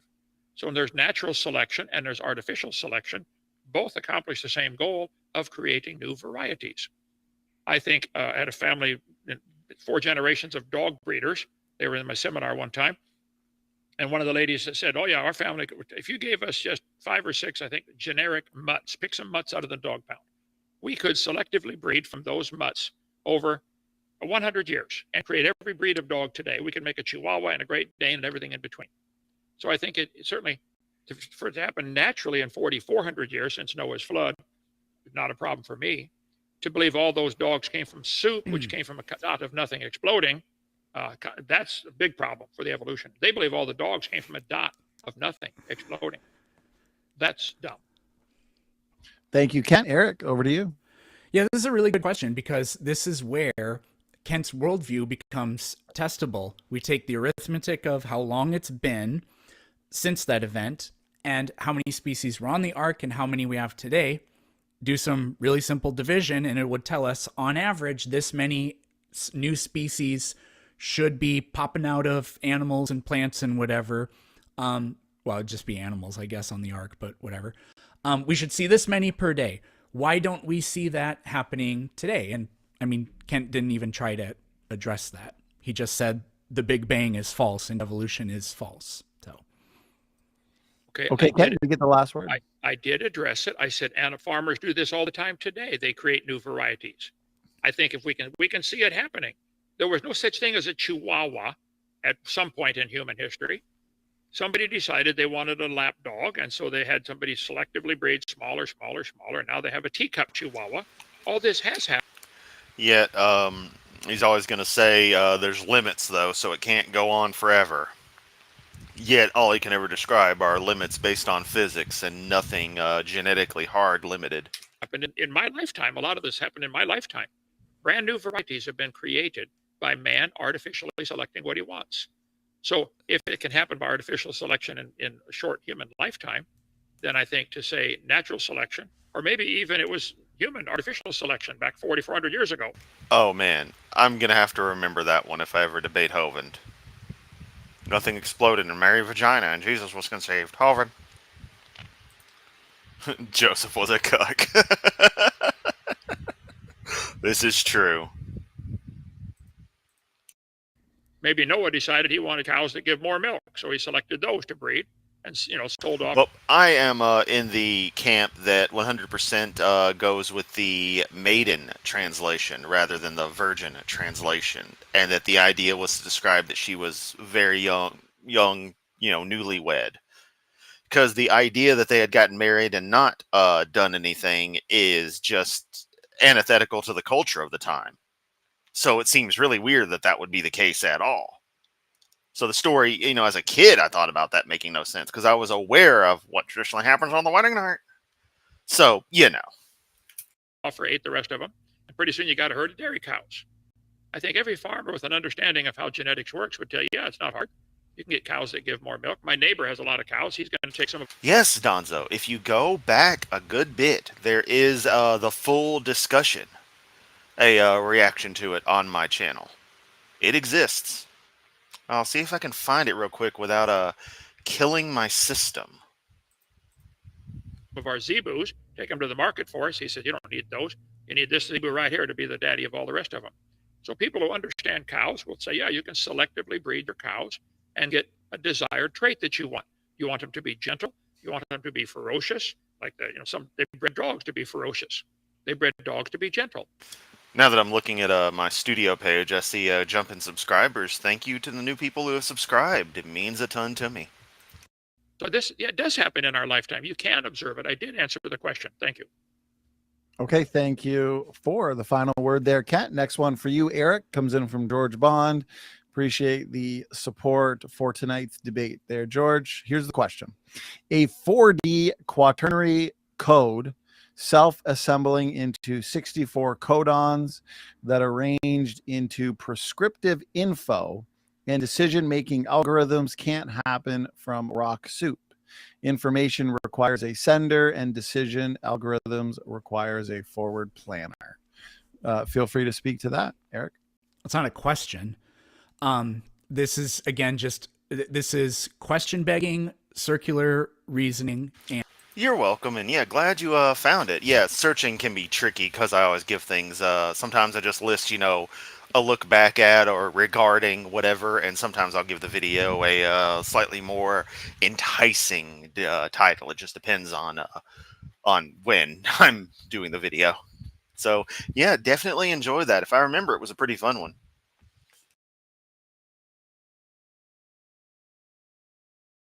And an argument from incredulity. That life arose naturally. Nuh-uh, there's a code. The code needs a designer. How do I know that? Because codes are designed and have a designer. No, this isn't an argument. Which one we talking about? Donnie or Kent? Because of course we know Kent does. Donnie does as well. He is a young Earth creationist, if you didn't know. Or if we're talking about someone else like this George Bond, then hell, probably. Usually the only people who watch these things are other creationists. Argument. There's no evidence brought up here. It's not even a question. And it's complete question begging and circularity. So I don't, like, if I can attempt to address part of it, I guess, this whole thing about like information and algorithms, those are just abstractions that we attach to things. This whole thing about DNA being information, being code or whatever, that is just a useful convention about the way we speak about things. It's not unique to DNA. Like literally, you can say that a hydrogen atom has coded information in it because its electron informs you about its chemical properties. Now, why does nobody make that argument? Because fair point, Zoso. He does think the Earth is not young because 6,000 years is a long time. Because they're not trying to look at that to assert the conclusion that they already have in mind. When you press them on this, they sometimes capitulate and say like, oh yeah, that's designed too. So, I mean, there's nothing here. It's not even a question. So I don't even know what I'm supposed to say, but. Thank you, Eric. Kent, any thoughts on that? Well, I would say the code from the 64 codons that you can get from the quaternary code of CATG is really phenomenal. And you do have to have something to assemble the code, something to read the code. We have a code in English, 26 letters. I'm holding a book by.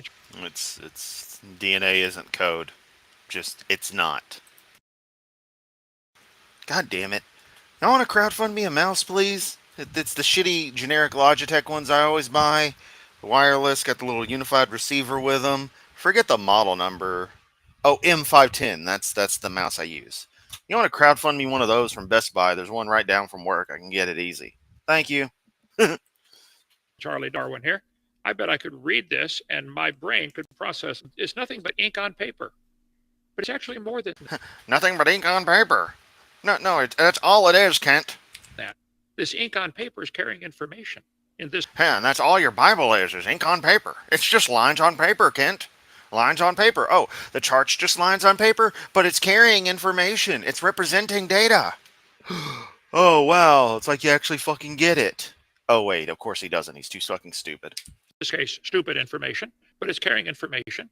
And I have a mechanism to read it, digest it, understand it.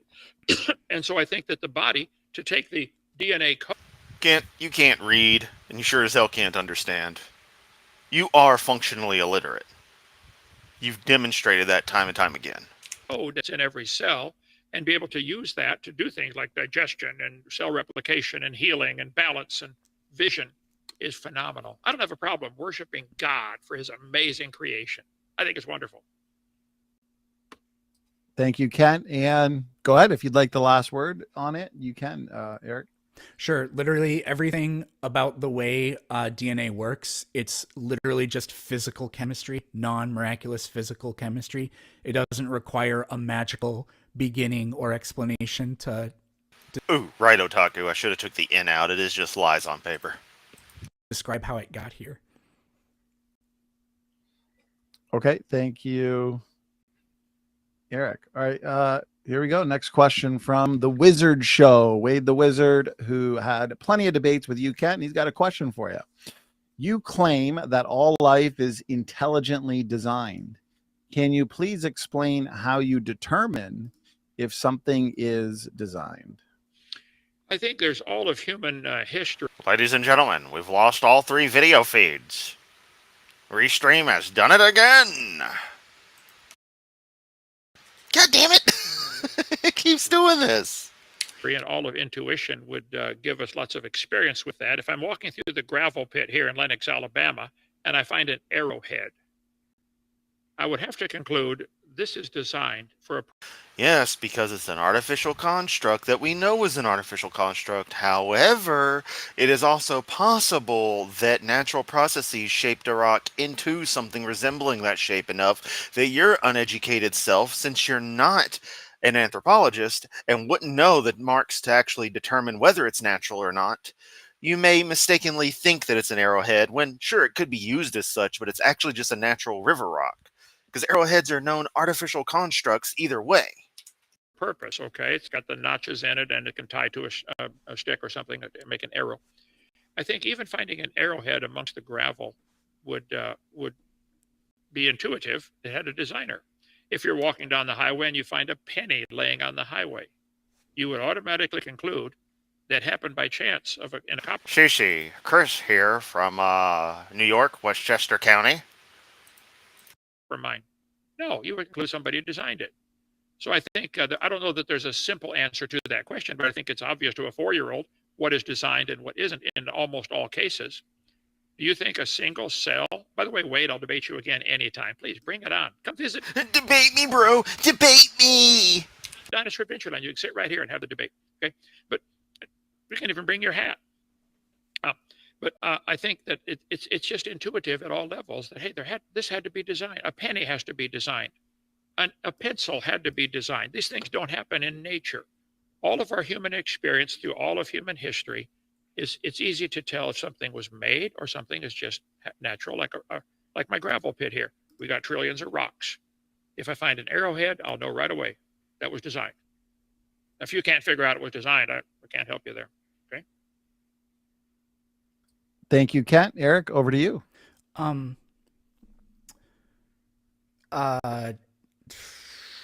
I mean, Kent didn't give us an explanation for how he thinks anything is designed there. I didn't hear one, at least. I got a little distracted because our screens are all blank on my end.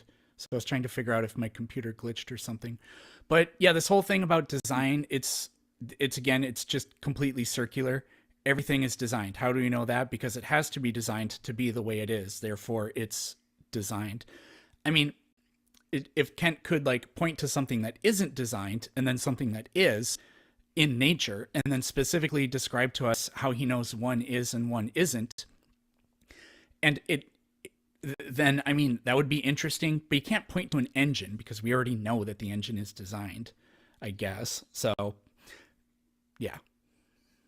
And before you respond, Eric, can you see us now, or is it still glitching? No, everything is. I can see the questions. It's just that our little boxes where our faces are, that's blank. I did just check I did just check the live show. It is showing up, so it could be on your end. Yeah, But as no long as you worries. can see, okay, as long as you can see the questions, we're good. And Kent, go ahead. You get the last word. Well, I think Eric unknowingly gave the same answer that I said before. We know how DNA works. It doesn't explain the origin of it. We know how engines work. That doesn't explain the origin of it. We know And those are two separate subjects to be discussed, so get over it, Kent. how pencils work. That will not explain the origin of it. We know how arrowheads are supposed to look. That doesn't explain the origin. There has to be a designer for an arrowhead. There's a designer for the pencil. His circular reasoning, this is what he's been doing all night. He starts off saying, we know evolution is true. Therefore, let's look for evidence to support it.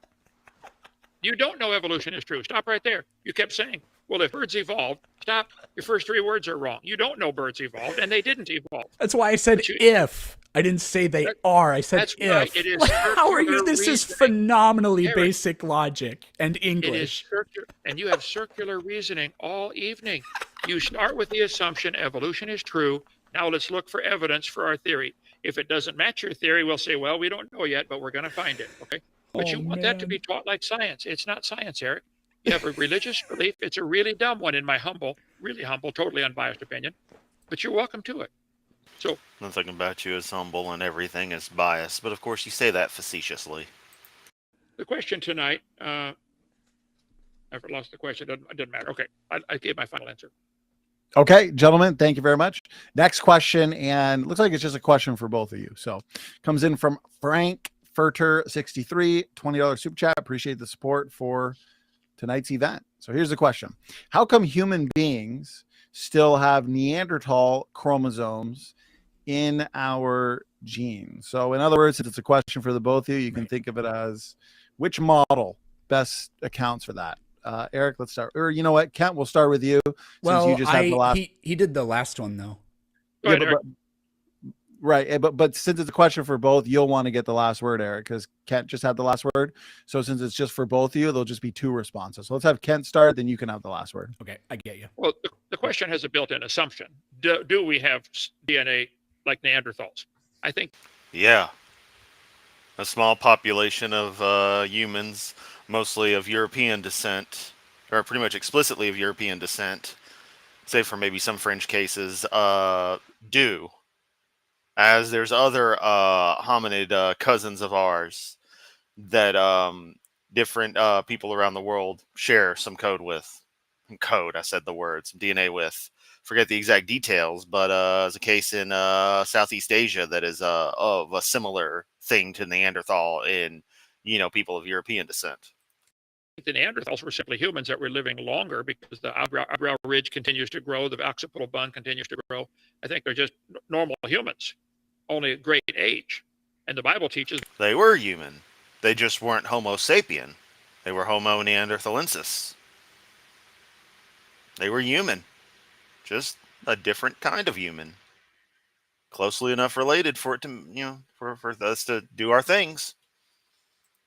before right after the flood, people still lived to be 300 or 400. Before the flood, it was 900. So the Neanderthals might be just somebody who drowned in the flood. I don't think there's any relation to an ape. So we probably have similar DNA if we have like I said, there's an assumption built into the question. But if we have similar DNA, again, why is there similar lines of code in this book and this book, and all the books that I have in my life? I really need to take a DNA test and actually find out a lot of stuff. I'm very curious on it. But I have to include a note that says, hey, I'm not racist. Please give me the accurate results so I can be like, hey, I could just know in actuality, if I've got something weird in there, I want to know. And if I don't have anything cool in there, like no Jewish ancestry, for example, I would kind of be bummed. I would honestly be bummed on that. But I don't know, and I'd love to find out. So please don't fudge my results like it's rumored that they do. Because I just want the truth. Library. That's the code with which you write English. So of course there's similarities, maybe even identical sentences in some of them. Could be whole paragraphs are identical. That's not evidence of no designer. Thank you, Ken. Eric, yeah, go ahead. Yeah, the Neanderthal thing. I mean, creationists have thrown out a bunch of really desperate cockamamie explanations for Neanderthals, like that they were just humans with rickets. We know that that's not the case. Neanderthals have enough diagnosable differences, like in their skeletons, that we know that they were subspecies of humans. For example, Neanderthals don't have a chin. Homo sapiens we're the only hominids that ever developed a chin. So if you look at the mandible, the bottom part of it sort of flares outward a little bit. That's what I mean by chin. Neanderthals don't have that. Homo ergaster didn't have that. Homo erectus didn't have that, so on and so forth. But as we are subspecies are generally always, there's genetic compatibility. So we have Neanderthal DNA in our genes, not chromosomes, but DNA in our genes, because we would have interbred with them. And we find that the Neanderthals lived in a different place. That's how they diversified and speciated. You have to have geographical isolation for that. And Homo sapiens developed in another place, in Africa. But eventually, populations of humans that left Africa intermingled with these Neanderthals, had some babies. That DNA is still in us, but that DNA is completely absent in people from Africa whose ancestors have always lived in Africa. So that's how it got there. Okay, thank you, Eric. All right, next one is for you, Kent. Silent Acoustics, $20 super chat. Appreciate the support. Kent, the scientific method is objective and fluid, whereas religion is incapable of evolving, understanding, and is biased. Don't you think science is our best chance at solving problems and understanding our world? Obviously, a couple of assumptions Actually, a couple of assumptions there, Hovind. built into that question. I love science. The scientific method is observation. Lies. Is it observable, testable, demonstrable? Definition of science from the Latin word seer, to know. We know cows produce cows. We know that. We watch it. People have it all the time. We know you can get varieties of cows. We know there appear to be limits. 280 pounds a day is the most milk a cow has ever given. That's the world's record. There's a limit. Why don't they give 10 trillion tons a day? There's a limit somewhere. We do not know that cows are related to potatoes and that cows evolved from a protozoa. We don't know that. So I love science. Now, but the problem is evolution has the religion of evolution has been so thoroughly mixed into science, people think it's part of science. I say beer is often sold at football games. Beer has nothing to do with football, and it doesn't become athletic by association. And I respond to that, Kent, in that beer is not given to the athletes while they play the sport. It is something enjoyed by those watching the sport as an addition to their recreation. Watching football isn't playing football. Drinking beer while watching football isn't playing football. No one is saying beer is related to football. Your analogy sucks. Get a life. And evolution does not become science by association with science. The fact that it's mixed into the books is not evidence of anything. I think you'd find Hitler had a lot of propaganda in his books mixed in with real stuff, real science. Oh, there we go. Godwin's Law. 1 hour, 52 minutes, 26 seconds. Godwin's Law invoked. Hitler, not propaganda. Don't go to North Korea. They got all kinds of stuff, propaganda mixed into their books. Evolution is propaganda. It's a religion mixed into. No, in the DPRK, they speak the truth. You just can't handle it, man. Kim Jong-il, born on Mount Baekdu, new star formed. Yeah, that's fact. By the way, audience, time for a reminder of one of the most random factoids in the universe. Kim Il-sung, the father of Kim Jong-il, grandfather of Kim Jong-un, was born April 15th, 1912. What else happened on April 15th, 1912? The sinking of the Titanic. Coincidence? I think not. Let's continue. To science. So I think religion is incapable of evolving. I think people change their beliefs all the time. It's biased. I'm willing to look at any evidence. I've not seen any evidence tonight other than it must have happened long ago and far away. That's not evidence. That's a belief. You believe somehow. Running a script. Hovind does shit. I don't know. I was going to try to turn that into something and it failed miserably. I apologize. long ago and far away, the amoeba slowly turned, slowly turned into everything. This is not science. This whole chart is nothing but propaganda and religion. Even if it later is proven to be true, at this point in history, as of 2024, none of this has been proven. It's all speculation. This is a religious belief. So religion is in. There's too many things in here I think need more explanation for the question to be any good. I don't know that it's biased. I think evolution is biased. His whole night now. We know evolution happened, so therefore, blah, blah, blah. I think teaching science is wonderful. I love science. I taught science 15 years. I'll take a quiz on anybody, against anybody on most of the facts of science.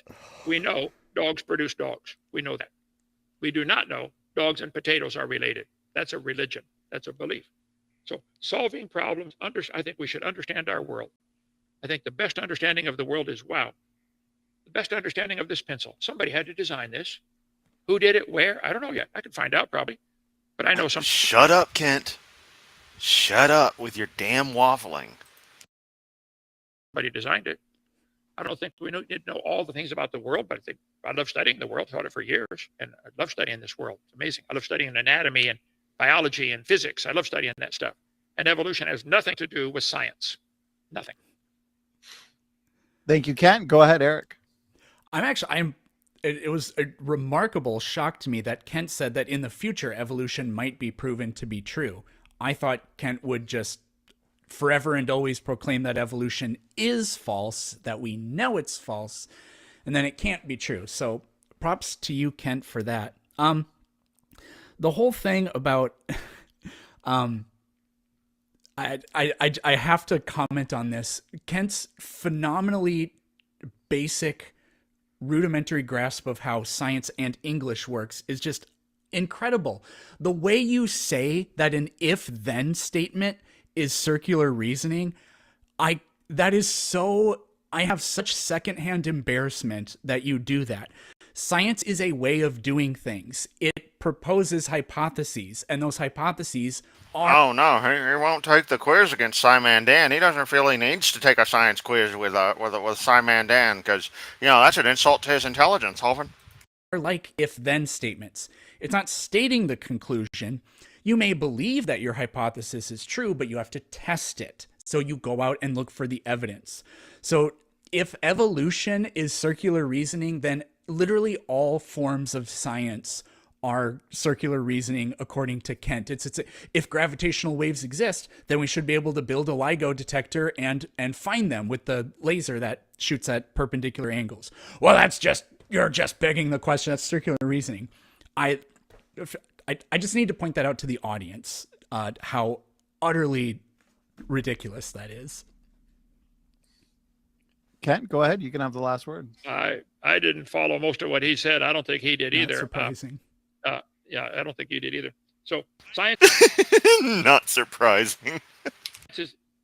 Look up the definition of science. It's not a way of knowing. It's a knowing based on observation, experimentation, and testing. You guys want to change the definition of science so that your religion matches it. It's not a way of knowing. I like science. Okay, show me an observation where any animal produced something other than its same kind. And now there's 26 definitions of species. If you want to go species, show me where did something make a new species? That's my whole point all evening. Evolution is something you believe. And you won't admit it. You believe. Okay, thank you, Kent. That one was for Kent, so this one's for you, Eric. Zachary, $20 super chat. Appreciate it. Planet Peterson, assuming you are highly logical, if you know is there is zero evidence the material world has never been observed, writing 1 iota of DNA code de novo, how can you believe it is a natural process? Any thoughts on that, Eric? Speaking of having a tenuous grasp of the English language, what the hell is this? So...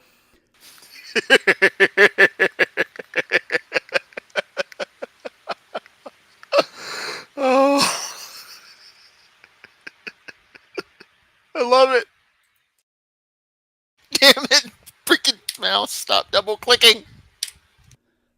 There is no evidence that DNA has ever manifested itself from the environment all on its own, how can I believe that it's a natural process? Is that really that is my best attempt at trying to figure out what the answer to this question is. So, in evolution, and origin of life, which isn't the same thing, but whatever. People treat it like it's the same thing. Life would have originated once on this planet. So the idea that it would be popping up today also just isn't built into the assumption.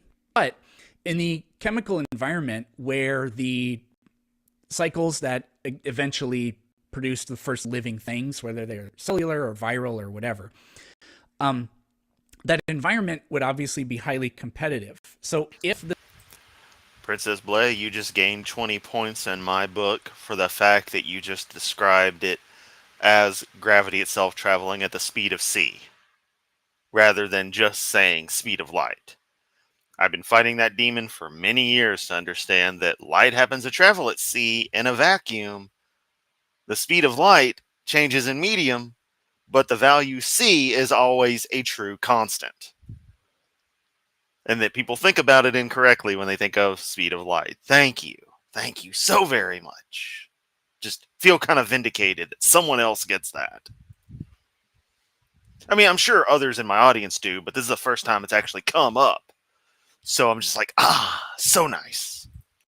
The same sort of process, the same sort of process is going on today, but those chemicals and whatever products are being produced there, those are going to be competing with life that is established, that got established long ago.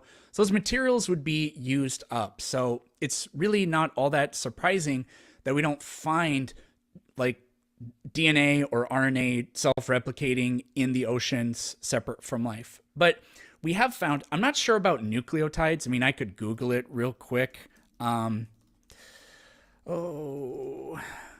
we have found we've found every single amino acid, for example, just in meteors and asteroids before.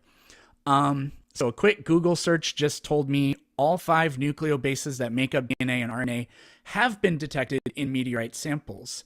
So are we going to have a goalpost shift here? Does that not count because it's not DNA inside of a living thing doing stuff? Well, apparently the DNA molecule exists in nature separate from life.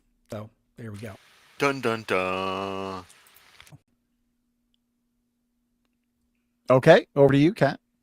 Okay, well, there is zero evidence that the material world has ever produced one piece of a DNA code. If you wish to believe it, which you do believe by faith. Except there literally is. Look at him. Peterson does the head tilt like, what?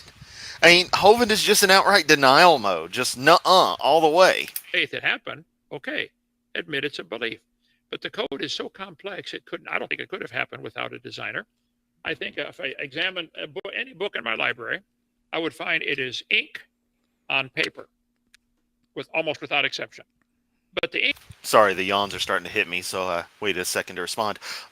Generally, from what I've gathered, it is always when someone brings up a pretty good point that's relatively novel to Kent, he writes it down to eventually look into it, i.e. find a way to refute it, or think he refutes it. And that's what he's writing down as notes to address that later. Like the infamous, I'm not prepared for that for ERVs. He eventually has become prepared for that with another element of his script.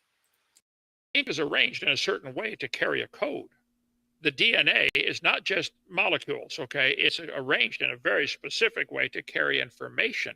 This ink on paper is arranged in very special design called letters of the alphabet, and then the letters are arranged in very special called words, which are arranged in sentences and paragraphs. And so it's a really complex system to take ink on paper and make a code out of it. For the DNA to have this CATG and certain sequence and carry information is amazing. I don't think it could happen by chance. Quite a few times tonight, Eric has said, we have found, we know, we found, we formed. You didn't do any of that. What do you mean we, white man? Okay. As far as finding... What the fuck? Oh, that's going to be a reference to something, but Kent, your outdated ass references make no sense. That was a joke from the other night at my seminar. Sorry. Okay. I think you're white, Ken. I'm not. I'm brown. But the meteor samples, if they contain these elements that you're saying that they contain, do you know that it came from outer space and headed out there? Did it pick it up on the way through the atmosphere? Did it pick it up when it hit the ground? You don't. Did it pick it up through the atmosphere? Just get random DNA floating in the air. know that it started that way in outer space. Do you know that the meteor didn't start from the Earth with an explosion, a volcano, or even the fountains of the deep breaking open? We don't know those things, but I'm just saying, in a court of law, I don't think that would hold up as proof enough to convict somebody that the DNA, the meteor, contains the elements for DNA. What this is an attempt to shift the goalpost to say, well, we don't know how life started here, so it must have been brought here from somewhere else. That's not an answer. That's shifting the goalpost. Well, I never made that claim. I don't believe in panspermia or anything like that. Yeah, good. We finally found something we agree on. Yeah. I mean, we have found DNA separate from life. So, like you can claim, well, what if the meteor actually started here on Earth and it went up and then it just came down? Again, what if unicorn farts? But is that the best explanation? I don't think so. So we'll just move on to the next one. Okay, so this is a two-parter right here. Looks like it's one for you, one for Kent. Bridge the divide, $5 super chat. Eric, did you explain how CTVT debunks his kind assertion? And Kent, do you believe faith is an epistemological tool? Epistemology being, from my understanding, the study of how we know something. Yeah. And Eric, do you know what? That's probably what he's actually referencing, given the kinds of media Kent references. Which, I mean, I'm a dinosaur in my media in its own right, but yeah. CTVT is? I do. Kent, do you know what CTVT is? Canine transmissible. It's been 200 years ago that I heard about that, and I don't. Not something. 200 years ago that I heard about that. You mean when, Mr. Anderson brought it up to you? So I think he was the one, if not someone else, because I know he talked about cancer, and I'm pretty sure he talked about the transmissible dog cancer. I can quickly call to mind, so I could look it up. But Sure, it never got brought up, but it's canine transmissible venereal tumor. So, when you say dogs always produce dogs or whatever, a dog is not a unicellular parasite, right? But canine transmissible venereal tumor is. It's a cancerous tumor that comes from dogs, but it's separate from the dogs. The chromosomes are so completely different. And because it's cancerous, it functions as a single-celled thing that just makes copies and it grows as this cancerous tissue. Now it requires a host, but it's still a living thing. Any parasite is still a living thing, even though they can't exist without a host.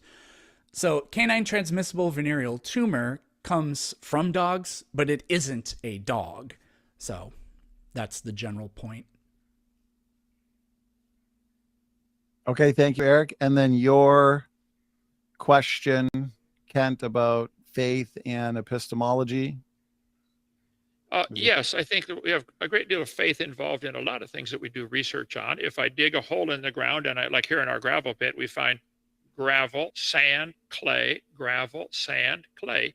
We find a sequence all over the place. We find the same sequence all the way to North Carolina. Gravel, sand. Yeah, exactly, Tyler. Clay, gravel, sand, clay. We have 7 layers of gravel here. I think by faith, I could move over 5 feet, dig another hole, and find the same thing. It's not faith, Kent. Faith doesn't mean what you think it means. I don't know. I didn't dig the hole yet, but I think faith is part of science and learning. If we see 2 cars collide at a certain velocity, of course, the classic faith means trust thing, and everybody dies, we could conclude if it happens again the same. And of course, he goes with something like that. And no, Kent, there's too many random variables. You're not going to get the exact same impact. So while, yes, it's probable depending on the energy imparted by the impacts, in your little analogy, no, you would have to have a perfect simulation. And even then, with the chaotic nature of reality, it wouldn't be exactly the same. Same thing would happen. But I didn't see it. I don't have to see it happen every time. I think, yeah. So if I understand the question right, I think faith is important. Certainly, Eric demonstrated a lot of his faith tonight. He believes somehow long ago and far away, a single-celled creature could learn how to do something that no single-celled creature today could do. He said, life originated only once, and it can't happen again. Well, that's great faith and a real handy cop-out. There's plenty of scientists in the laboratory. Do it again. Make it happen. Make life in the laboratory. It's not how life works, Kent. All right. Let's give Kent the last word there, and then now you can have the last word on this one, Eric. So, and I think this will be the last question we get to, and I think we did pretty good on these questions. So for those who didn't get their question, I think we did pretty good on these questions. Translation, I made over $100 off these ass clowns. Donnie. answered, stay tuned for round 2 between Eric. Fuck, if I could just sit around for 3 hours and make $100 a night, I'd be in business, baby. And Kent, maybe you'll get your question there. So 2-part question, one for each of you. Nathan KB, $10 super chat. Appreciate the support. Kent, let's start with you. And for Kent, do you believe in sola scriptura? Not really the topic, but we'll give you the opportunity to answer. And for you, Eric, if evolution is true, why do you exist? Kent, let's start with you. Well, remind me of the Latin. Sola scriptura means only the scripture.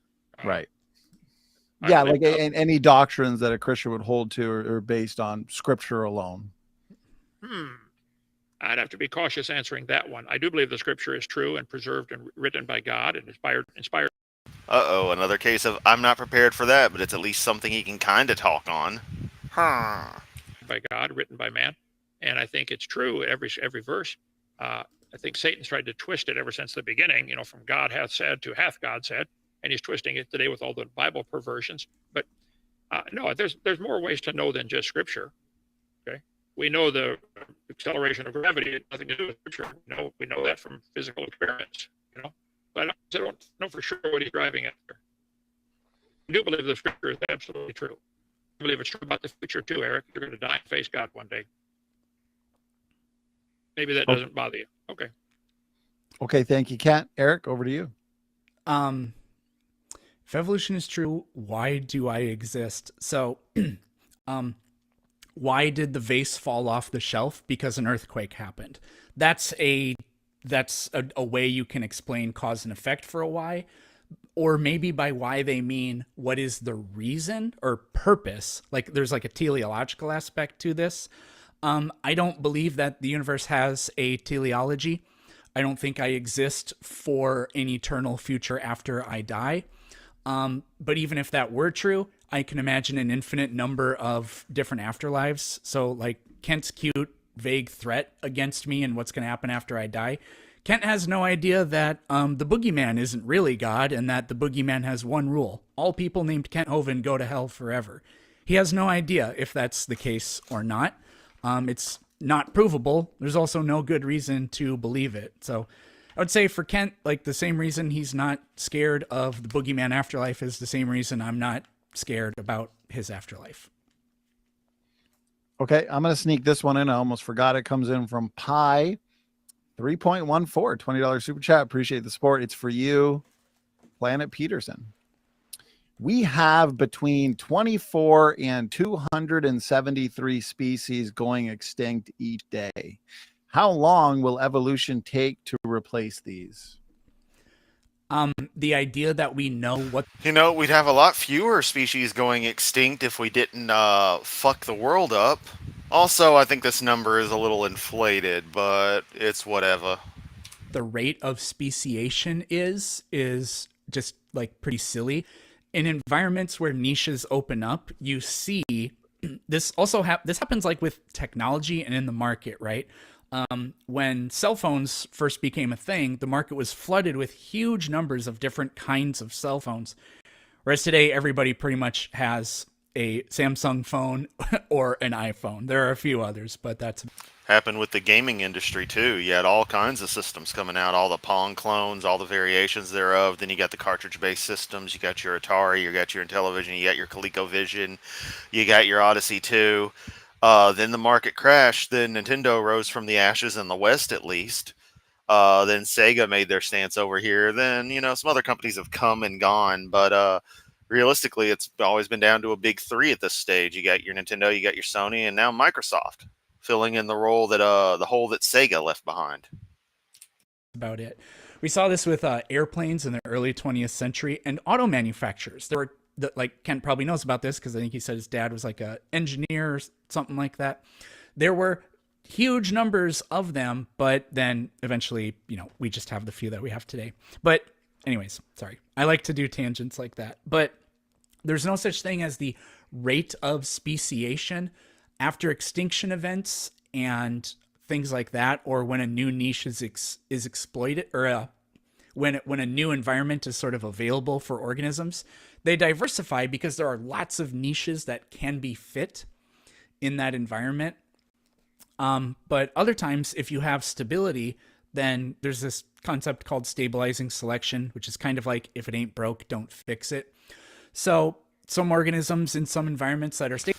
Like, here's the thing. You guys don't know the depth of my love of classic gaming. I don't bring it up much because the gaming community is toxic as all fuck, but I absolutely fucking love Atari 2600 stuff. Just absolutely adore it. And remember, I was born in 85, so I grew up with Nintendo being a thing. The NES, then Super Nintendo and Sega Genesis. But I did play little Atari games and, some classic arcade stuff as a kid. And late 2000s, I was like, hang on, I can just buy one of these and just get games and play. It hit me that I could get this kind of stuff. I hadn't thought about it before, just going out and buying these things. I'd actually had the purchasing power, so I did it. I was like, okay, I can finally blow money on this kind of crap. I just love it. Love it, love it, love it. So if y'all want, some Atari game videos, I can do some stuff. Maybe in the next month or two.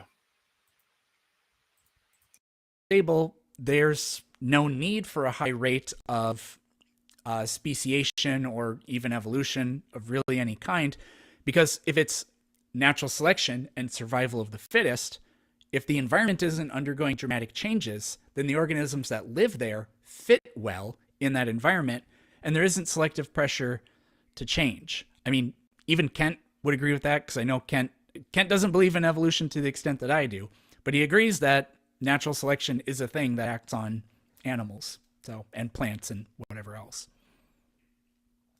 Thank you, Eric. Kent, any thoughts on that one?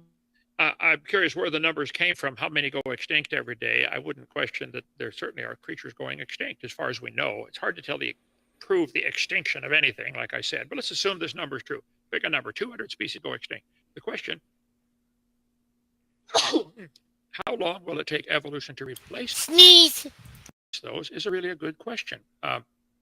He believes, by faith, that every kind of creature in the world, all of them, came about by evolution. The ostrich, He's bringing out the chart again. the human, the dinosaur, the sunflower, all of them came about by random chance from a single-celled creature of some kind, which came from a warm little pond, which came from hot rocks cooling down.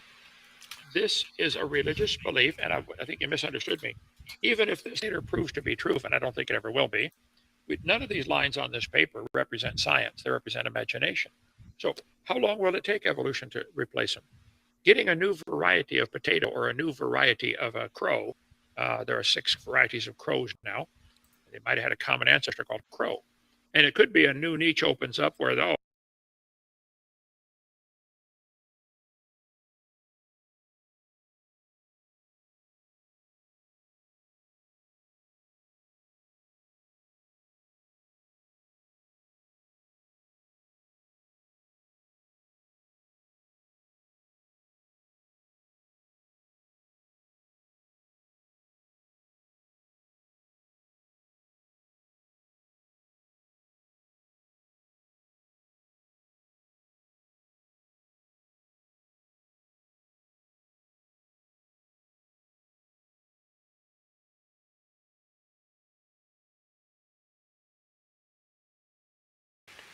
God damn it, I was just muted the whole fucking time. Saying we're talking about Atari games, so stuff like Yar's Revenge and the like. Howard Scott Warshaw doing that. Yar's Revenge, Raiders, and E.T. Yar's Revenge, really fun. Especially love that the little neutral zone in the game is actually a representation of the game's memory running. That's fucking awesome.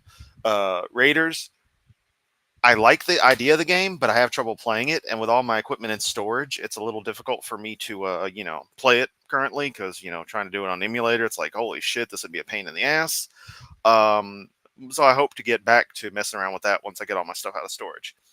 ET is interesting because I usually put it on game mode 3, the easiest game mode where there's no one chasing you, and turn it just into a scavenger hunt. And when I do that, I kind of just time trial it, see how quickly I can get the phone pieces and then get out. I actually really have fun with the game and rather love it. It's a well thought out game that the execution just wasn't able to be polished like it should have been. And I do find the game's difficulty a little much, but that's also because I did not grow up in the era where such games would have been common, to where the individual gameplay loop was intended to be the challenge that it is, typical arcade style stuff. So, yeah. Oh, a crow that's able to, skinny beak crow, it's still a crow, still got a beak. So I think the variations we see are all still within what the Bible would consider the same kind. There's no examples.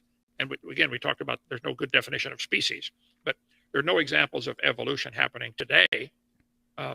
We see variations happening of the same. Can I whine about Metroidvania as a term for a moment? I wrote a piece on it for years ago. I hate Metroidvania as a term because it specifically was coined to apply to primarily Castlevania Symphony of the Night, and would later apply to to games that follow that same style, where it's a Castlevania game that happens to have the Metroid thing of having to go back and forth and backtrace as you gain new abilities, allowing you to access new areas. For some reason, though, that particular term has become the catch-all for anything Metroid-inspired. But that's just it. Anything that's Metroid-esque that involves such going back and forth. However, those are Metroid elements. They have nothing to do with Castlevania, and indeed, many games called Metroidvania have nothing to do with Castlevania. They have no horror themes or anything similar. They are straight-up Metroid-style games. Axiom Verge is a Metroid-style game. It's not a Metroidvania. There is nothing Castlevania in it. So to call it such is ridiculous. And I find that to be a prime example of the idiocy of gaming culture as it is today. Just do not think about what they say, what it actually means. What is conveyed in that. Just fucking hate it. Same kind. That's all. You talked about genes quite a bit through this last 2 hours. I better go potty or I'm going. You know what?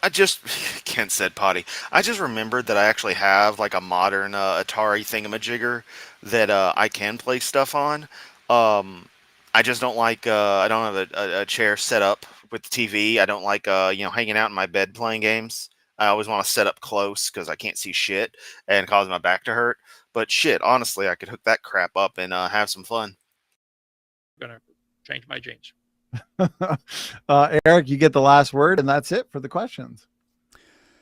Nothing Kent said there really had much to do with the question, and just Metroid-like, Metroid style, and I totally get using it because it's what people understand. But I'm against enabling these kinds of things. It's the same principle by which sometimes media like that is Christian themed or otherwise Bible inspired, like Prince of Egypt or whatever, I refuse to consume or engage with it on principle that even if it's, something I don't believe, I'm not going to acknowledge it and give it validity as a story when people treat it as something serious. I'm not going to use something because it's just what people will understand.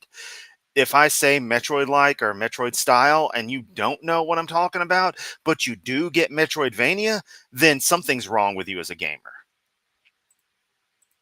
Answered the question to the best of my ability, so I don't really need to say anything else. Yay, it's over. We did it. We went through it. How does that make everyone feel? That was 3.5 hours. 3.5 hours. That at least deserves a like. Sub if you haven't. I'm going to post the Discord link one more time. Nope, that's the link to that video. Well, the Discord link is somewhere. It exists. There's an active link in the description if you've come in late and still haven't joined. Otherwise, yeah. I had fun. I knew this would take a while. It was an endeavor, but we made it through in the end. So, as always, much love. Thank you so much for everyone who stopped by, especially all the new people. I know plenty have had to go. This was 3.5 hours. You can't just sit around and watch this stream forever. So maybe you'll come back later and hear this. All the new faces, thank you so much. You're all freaking awesome. Again, Discord link down below. I'm active there. The rest of the crew is active there. I got other stuff I do online. You can check out those links as well. I'll catch everyone next time.